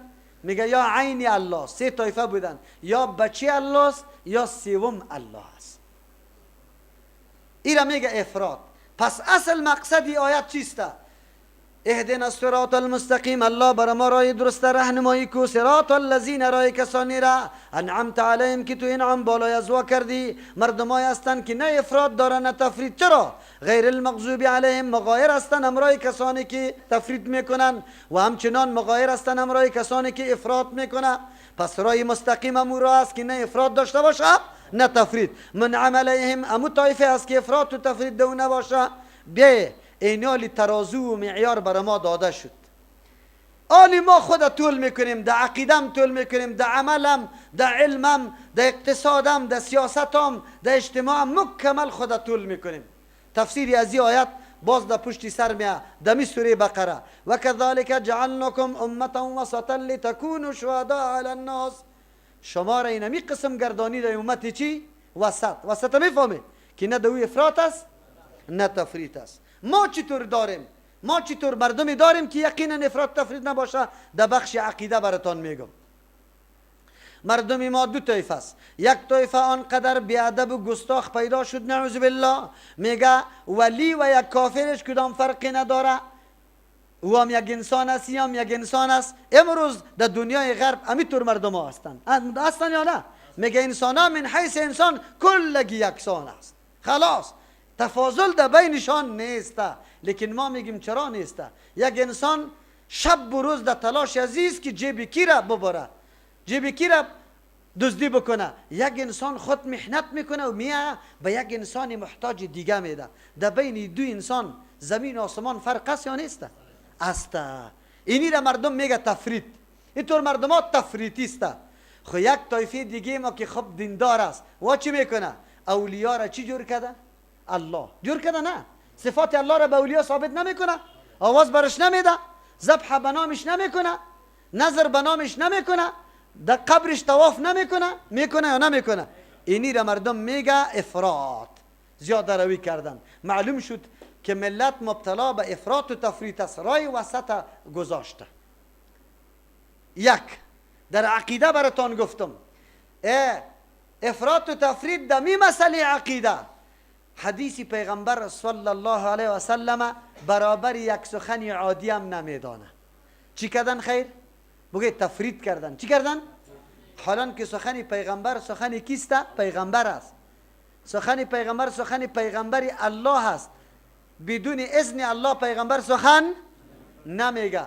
لیکن دوم نفر پیدا شده، پیغمبر حاضر و ناظر هم میدانه، مشکل کشا و حاجت روان میدانه. این دم حقی پیغمبر چی کرد؟ افراد کرد. ما چی میگیم؟ اشهد ان لا اله الا الله، معبود مستحق پرستش و بندگی، مشکل کشا و حاجت روا غیر از الله کسی دیگره. و اشهد ان محمدا عبده، شاهدی میدیم که محمد صلی الله علیه وسلم بنده الله است. الله برش میگیم یا بنده الله؟ بنده الله میگیم. خب بنده الله عادی است؟ و رسوله پیغمبری کیسته اینی را ایمان میگه. از اینکه اگر از بندگی کشیدی شد الوهیت رساندی باز مؤمن نیستی. اگر نیکی نعوذ بالله این را یک فرد عادی گفتی باز مؤمن نیستی. از او خاطر افراط و تفرید نباشه در عقیده. خب با تاسف که افراط و تفرید در عقیده ها رسیده. چرا رسیده؟ پیغمبر کسی یادم نمیکنه، از او که در نواسایش او را یاد میکنه، او را مشکل کشه و چی میدانه؟ حاجت روا میدانه. مرتبه پیغمبر بالاست یا علی رضی الله عنه؟ لیکن چرا علی رضی الله عنه؟ نادی علی مظهر العجایب، آواز بده به علی رضی الله عنه که مظهر عجایب است. ینجیک من کل کرب و نوایب، تو را نجات میده از هر غم و از هر حادثه. و دروغ گوی، چرا دروغ میگی؟ حادثه بزرگ سری اولاد شامت حسین رضی الله عنه که با چند تن که میدان کربلا شهید میشه نجات دادشانه، نجات دادشانه. خیر تو دروغ چرا اینطور میگی؟ چرا اینطور میگی؟ مردم به کدام طرف دعوت میدی؟ ببینه خب ایرا مردم میگه افراط و تفرید. چی میگه مولا صاحب ما؟ و برش میگی اینی ده حدیث آمده. چی برتان میگه؟ بله ده حدیث آمده، خود مذهب ما نیست. افراط و تفرید هست یا نه؟ قولی پیغمبر یه چیز میگیره، خود مذهب از قول پیغمبر چی کد؟ ایرا میگه افراط و تفرید. ما حقیقت عقیده و دین خدا نمیدانیم که مبتلا به این مرضا شدیم. این ده عقیده بود. ده عمل بیه، ده عمل چی رقم است؟ زکات دادن چیست؟ فرض است نه؟ ده یک لگ افغانی چند روپه زکات میشه؟ 2,500. چند؟ 2,500. در کابل جان همی رواجه است، خود در دیهات بسیار رواج است. در دیهات خود دیقانی داره مردم. چی داره؟ زمینای خود که امیر جمع کنه میویش دانش، باز داخل سال یک بزغاله را میکشه، یک گوسفند را میکشه. چی میکنه؟ میگه والا سال آخر شد یک ختم بکنیم. چی بکنیم؟ ختم چی است؟ اورام که مطابق مکمل شرایطش پوره بکنیم مستحب است. چی است بگوی؟ ختم خودش مستحب است. مردم جمع کردن این مستحب نیست. پیغمبر، صحابه، تابعین کسی را جمع نکرده در خانه خود که قرآن بخونه.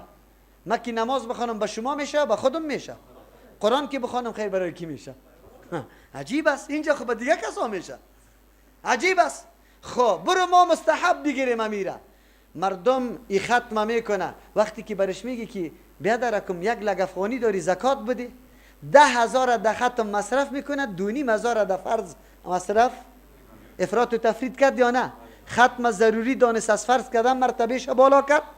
بگوی او فرض مرتبهش در کجا آمد؟ حتی انکار هم کرد، ایج نداد شام. ایرا میفهمیم؟ امی نزدیک براتان یک آدرس بدم. نزدیک تراویح جماعتش چی است؟ مستحب است. جماعت 5 وقت نماز چی است؟ راجح قول فرض است. خب مردم در جماعت تراویح خیلی زیاد است یا در جماعت 5 وقت؟ نمازهای صبح 5 وقت در مسجدهای کابل، خفتن و صوبکی 3 نفری ریش سفید که روزم خو کده بیچاره مریض از شوام دیگه در خانه بگو چاره نداره. او مسجد خب یخ است، فرش خب اوار است، نه جغ است نه جوغی نواسا. امو آمده اون امو آمده قطی مولا امام او چی وقت نماز میخوانه امیر سفید که پس سعی میکنه که مولا صاحب بیا. چی میگه؟ وی آلی خوب هفته میبره. مولا صاحب زودی کده نیمه آستینا میدوه، یک صورتی کوچک بر بر بر بر میخوانه. خب گوشتانه بگیره. این جماعت ماست. اما در تراویح بگوی که مستحب است. مردم چی قدر است؟ خب موقف تراویح از موقف جماعت کده بالا کرد یا نه؟ چی کردن خیر؟ افراد کردن یا تفرید؟ افراد کردن. او جماعت چی کردن؟ تفرید کردن. این در عمل ما و شما افراد و تفرید کرده رایستیم، نمیدانیم دین واقعی خدا. بیا در علم چقدر افراد و تفرید کردیم. علم قرآن و حدیث، خصوصا علم عقاید و فرایض اسلام، فرض است یا سنت و مستحب؟ علم عقیده فرض است بالای مرد و زن یا بالای تنها مردا؟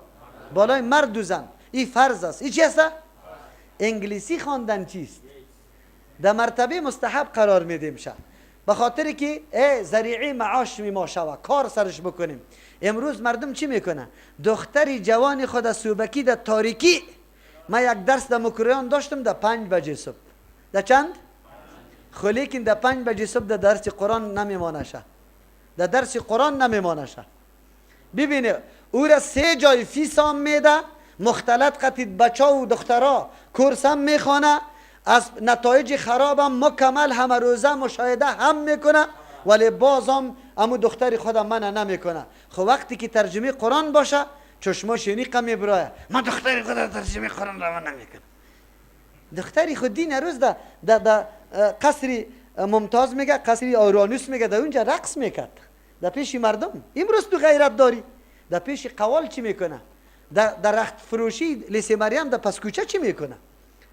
تو غیرت سری دختر داری.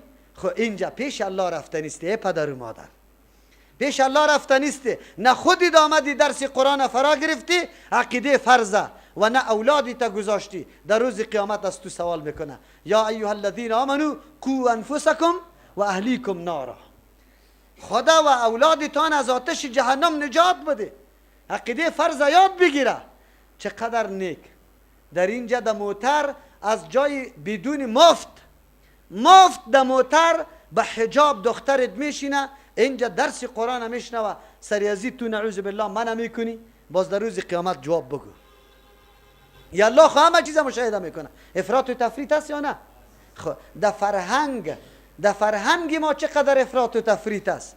کالاهای افغانی سابقه ما چقدر زیبا بود. امیالی که دخترایی که حجاب میکنه زیبا معلوم میشه و خراب معلوم میشه. دو دختر با هم مقایسه کنی که یکیش حجاب داشته باشه و یکیش نداشته باشه، راستی تا نبگه شما را به الله قسم کدامش درست معلوم میشه؟ با حجاب درست معلوم میشه.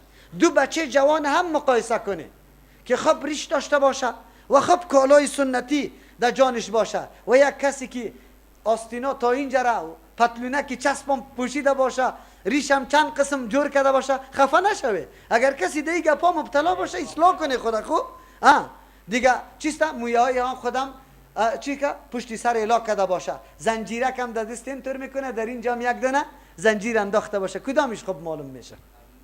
خب ببینیم در فرهنگ، در مورد فرهنگ خود تفرید کردیم. فرهنگ بیگانه ها از این دوها را هر روز بگوی از طریق تلویزیون میگیریم، عملی میکنیم یا نمیکنیم؟ اینا میگه افراط و تفرید. در سیاست و در حکومت داری عیناً نمی قسم گپ است. تشریح زیاد نمیکنم. بس وقت ما راهیاب میشیم، در جماعت منعم علیهم داخل میشیم که ما رای چی را پیش بگیریم؟ در میانه، نه افراط دو باشه نه تفرید باشه. پیغمبر علیه السلام رد کرد سری مسائل یا نه؟ ابو سی صحابی که گفت که نکاح نمیکنم، تمام شب نماز میخوانم، تمام روز روزه میگیرم، پیغمبر سرش رد کرد یا رد نکرد؟ گفت من ام میخیزم نماز میخوانم، ام خواب میکنم، من ام روزه میگیرم، ام افطار میکنم، من ام نکاح میکنم و این روشیم است، سنتیم است. کسی که از این سنت اعراض میکنه از من نیست. دینی درمیانه است. ما و شما نه در او سرحد ما مسئله عبادت جدی بگیریم که الا تمام روزی تا در مسجد تیر بکن، هیچ نه دکانداری بکن، نه در مکتب برو، نه در دفتر برو، نه در دقانی برو، نه در کانی زغال و معدن برو. نه، اسلام برات میگه وقت عبادت علیده است، وقت خورد و نوش علیده است، وقت خواب علیده است، وقت کار. اینجا نشوه که وقت کاری تا در چی صرف بکنی؟ در عبادت. و نشوه که وقت عبادتی تا در چی شمار کنی؟ در کار. هر کدام به خود تقسیم شده. امیر رای چی هسته؟ در افراط و تفریط نباشه. اینی خلاصی دین اسلام است. دین اسلام دینی درمیان است. افراط و تفریط در او قطعا وجود نداره. در کل بخشای دین اسلام یک جا هم شما افراط و تفریط دیده نمیتونه و نه مشاهده میتونه. از او خاطر غیر المغضوب علیهم ولا الضالین طایفه منعم علیهم بر ما معرفی میکنه که مغایر با دو طایفه است. دو طایفه که تفریط میکنه، افراط میکنه و از جمله منعم علیهم نیسته. پس بر ما واضح شد که همیشه در مقابل طایفه حق چند طایفه قرار داره؟ دو طایفه، یا افراطی یا تفریطی قرار داره. ما نه افراطی هستیم نه تفریطی هستیم، رای درمیانه را در پیش میگیریم. آمین، قبول کو دعای ما را. مستحب است که کسی تلاوت قرآن کریم میکنه بعد از ختم سوره فاتحه کلمه آمین بگوید، هم در نماز هم در بیرون نماز. اما در نماز تاکیدش زیاد است، در بیرون نماز به اون اندازه تاکید نیست. در نماز سنت است و کسی که آمینش موافق آمین ملائک شود، الله کل سوالایش چی میکنه؟ اجابت میکنه. تنها اختلاف در بین علما در مورد جهر و خفیش است. در هر دو مورد حدیثا آمده، اگرچه حدیث جهر خیلی قوی است از حدیث چی کده، خو لیکن نماز هر دو طایفه میشه، اگر به جهر میگه اگر به چی میگه، خفیه میگه. بله، از همون خاطر ما بعضی اوقات پافشاری به این خاطر میکنیم که سنت در بین مردم چی شوه، زنده شوه، بفهمه که یام یک سنت است. سوره فاتحه بخیر خاتمه پیدا کرد. سوره فاتحه برای ما و شما چی درسای عظیمی داشت؟ سوره فاتحه برای ما معرفی کرد که ما چه رقم از الله سوال بکنیم. صفات الله را چی کردیم؟ وسیله. الحمدلله رب العالمین الرحمن الرحیم مالک. این صفات الله وسیله شد. دوم وسیله کدام وسیله را گفتیم؟ ایاک نعبد و ایاک نستعین، اظهار عاجزی. باز بعد از او چی را طلب کردیم؟ دعا. کدام قسم دعا را طلب کردیم؟ بگوی اهمترین چیزی که ما برش ضرورت داریم چی بود؟ هدایت بود، صراط مستقیم. هدایت صراط مستقیم بود. این هدایت صراط مستقیم به کل کی ضروری بود یا به یک نفر؟ از پیغمبر گرفته که محمد رسول الله است هم ضرورت به هدایت داشت. چرا داشت؟ دیگه مراحل پیغمبر طی کرده، خود داخل شدن جنت باقی مانده یا نمانده؟ از او خاطر همیشه سوال میکنه. ما همیشه سوال میکنیم. تنها مسئله وسایل براتون گفته بودیم، امروز از یاد ما رفت که دو قسم وسیله داریم. همیشه الله ما را امر کرده یا ایها الذین آمنوا اتقوا الله وابتغوا الیه الوسیله. اگرچه اتقوا الله به معنای عقیده است، وابتغوا الیه الوسیله عمل کردن است، لیکن علما وسیله را دو قسم میکنه، یکی مشروع یکی غیر مشروع. مشروع کدام وسیله را میگه؟ که دلیل و سند شرعی داشته باشه. غیر مشروع کدام میگه؟ که دلیل و سند شرعی نداشته باشه. کدام چیز است؟ کدام چیز وسیله است که دلیل داره؟ اسما و صفات الله وسیله چیست؟ شرعی. دلیل داریم. ولله الاسماء الحسنى فادعوه بها. برای الله اسماء حسنا است. الله ما را امر میکنه که با واسطه اسماء و صفات الله از الله چی بکنی؟ طلب دعا بکنی. دلیل داره. دوم عمل صالح. عمل صالح وسیله است.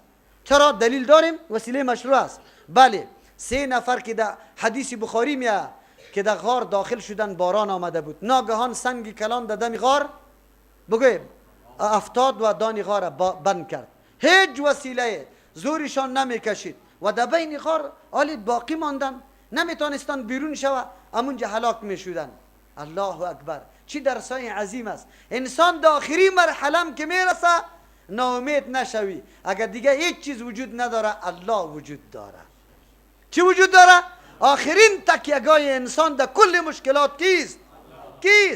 ایاک نعبد و ایاک نستعین است. همین درس بر ما میده. دعاها را شروع کرد. یکیش گفت یا الله یک عملی نیک که به خاطر رضای تو انجام دادیم. پدر و مادر آب یا شیر طلب کرد.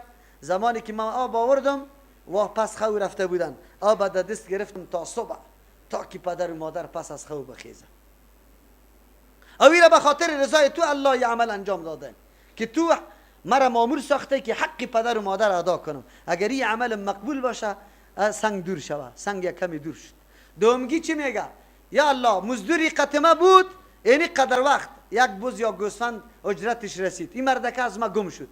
امی گوسفند یا بوز یزی دیگه چوچه کرد. یک وقت پس مراجعه کرد که رمه مال جور شده بود. زمانی از ما اجرت خدا طلب کرد، من رمه مال به پیشش الا کردم. و مزدور گفت که من یک گوسفند حق داشتم. گفتم گوسفند تو چوچه کرده، در این سرحد رسیده. الله اگر از خوف تو به خاطر رضای توی کار کرده باشم، اینی سنگ از دانی غار دور کو. و کمی دور شد. 3 نفر آمد. دختری که در عین حالت ضرورت بود آمد برای رفع ضرورت از چیزی مطالبه کرد و من ندادم برش، تا یکی نعوذ بالله مطالبه نامشروع از او کردم. او چون که احتیاجات خیلی نیازی خیلی زیاد داشت، تن به این گپ داد. در زمانی که نعوذ بالله عمل غیر مشروع صورت بگیره، امی دختر برای من گفت که اتق الله، از الله بترس. و من دستی دستی عمل ترک کردم از الله ترسیدم. الله اگر رضای تو به خاطر رضای تو یه عمل انجام داده باشم، سنگ دور کو سنگ دور شو، در سه شخص از چی غار برآمدن. انسان مایوس نباشه. عمل صالح بزرگترین وسیله است. ایاک نعبدو و ایاک نستعین. اظهار عاجزی دمی ایاک نعبدو است. زکریا علیه السلام هم اولاد طلب میکنه، خود چی اول میگه؟ رب انی وهن العظم منی واشتعل الرأس شیبا. الله از ما استخوانم کاواک شده، سرم سفید شده، در پیری رسیدم، اولادی را برام بده که چیستا دعوت در پیش بگیره، وارثی کی شوه؟ انبیاء علیهم السلام شوه. اظهاری چی کده؟ عاجزی. دایت ثابت است. دایت میه ربنا اننا آمنا. الله ما ایمان آوردیم. ایمان وسیله برای پذیرفتن حاجت خود کرده. ایمان وسیله میشه. به یک مسلمان دیگه بگو برام دعا بکو. ده حدیث است. پیغمبر علیه السلام حتی از مفضول عمر رضی الله عنه برای عمره میره، پیغمبر میگه مر از دعایت فراموش نکو. چی جای از اینکه یک کسی فاضل و بهتر باشه از او طلب دعا شوه. یام چی است؟ بگو وسیله است، مشروع است. ششم درود گفتن بالای پیغمبر علیه السلام. دعای آدم وقتی مقبول میگرده که ما اول درود بالای کی بگوییم؟ پیغمبر. اگر چی ده عمل صالح داخل است، خیر علما مستقل میگه غیر از این دیگه هر نوع وسیله چی است؟ غیر مشروع است. دلیل نداریم. از جمله وسیله هایی که مردم میگیره، در پیش قبر میره و میگه که یا الله این رویدار توست، من این را واسطه و وسیله میکنم برای تو. این وسیله چی است؟ بگوی دو قسم است. اگر از خود قبر میخواه که آمده اولاد بده، حاجتی مرا پورا کوی را شرک میگه. وسیله چیست؟ شرکی. اگر میگه که نه این را رویدار به تو میسازم، با وسیله بدعی است. چرا بدعی است؟ دلیل و سند شرعی در این مورد وجود نداره. سری صحابه مشکلات آمده یا نه آمده؟ آیا به قبر پیغمبر رفته؟ عمر رضی الله عنه وقتی که قحط سالی آمد باران نمیشد، در قبر پیغمبر رفت یا در خانه خود گفت که یا الله بروی پیغمبر باران کو، یا پیش کاکای پیغمبر که با پیغمبر محبوب بود عباس رضی الله عنه رفت که تو دعا بکو که الله چی بکنه؟ باران بکنه. در پیش کی رفت؟ در پیش عباس. دعا میکنه. این وسیله چی میگه؟ بگو وسیله غیر مشروع که چی را غیر الله را، قبرا را یا اولیاء را وسیله کسی جور میکنه. این در دین ثابت نیست. شرح عقیدت تحویه میره گفته، در مذهب احناف چی شرح فقه اکبر میره گفته، فتاوی شامی میگه گفته، و همچنان کتاب هدایه مشهور کتاب فقه هم امیره گفته. من نمیفهم که حنفیا باز در اینجا در کدام مسلک میره. اونجا خود میگه که کسی مذهب ترک میکنه باید چند دوره زده شود، میگه نمیگه؟ لیکن در اینجا باز کدام طرف مذهب میگه؟ در میلاد در کدام مذهب میشه؟ نعمت الکبرى یک کتاب یک عالم شافعی را معلوم هم نیست مصنفش، او را برای ما دلیل پیش میکنه که یا در اینجا باز کدام طرف میره. ما را با یک نعمل کردن مسئله فقهی مذهب که به خاطر که مخالفت با حدیث پیغمبر داره عمل نمیکنه، ما را از دین خارج میدانه. خودشان هیچ وقت خود از دین خارج نمیدانه. الله انصاف نصیبی ما بکنه، کسی را طعنه و تهمت نزنیم. دعا میکنیم که الله تبارک و تعالی کلگی را توفیق هدایت نصیب بکنه. الله محتوا و مضمون و مقصد سوره فاتحه را فهمش نصیب ما بکنه. الله توفیق عمل سری سوره فاتحه نصیب ما بکنه. ما را از 4 طایفه که الله سرشان انعام کرده از او جمله ها بگردانه. الله تبارک و تعالی همه عبادات همه طاعاتی که میدیم خصوصا در ما مبارک رمضان انجام میدیم، الله به فضل احسان خود قبول بکنه.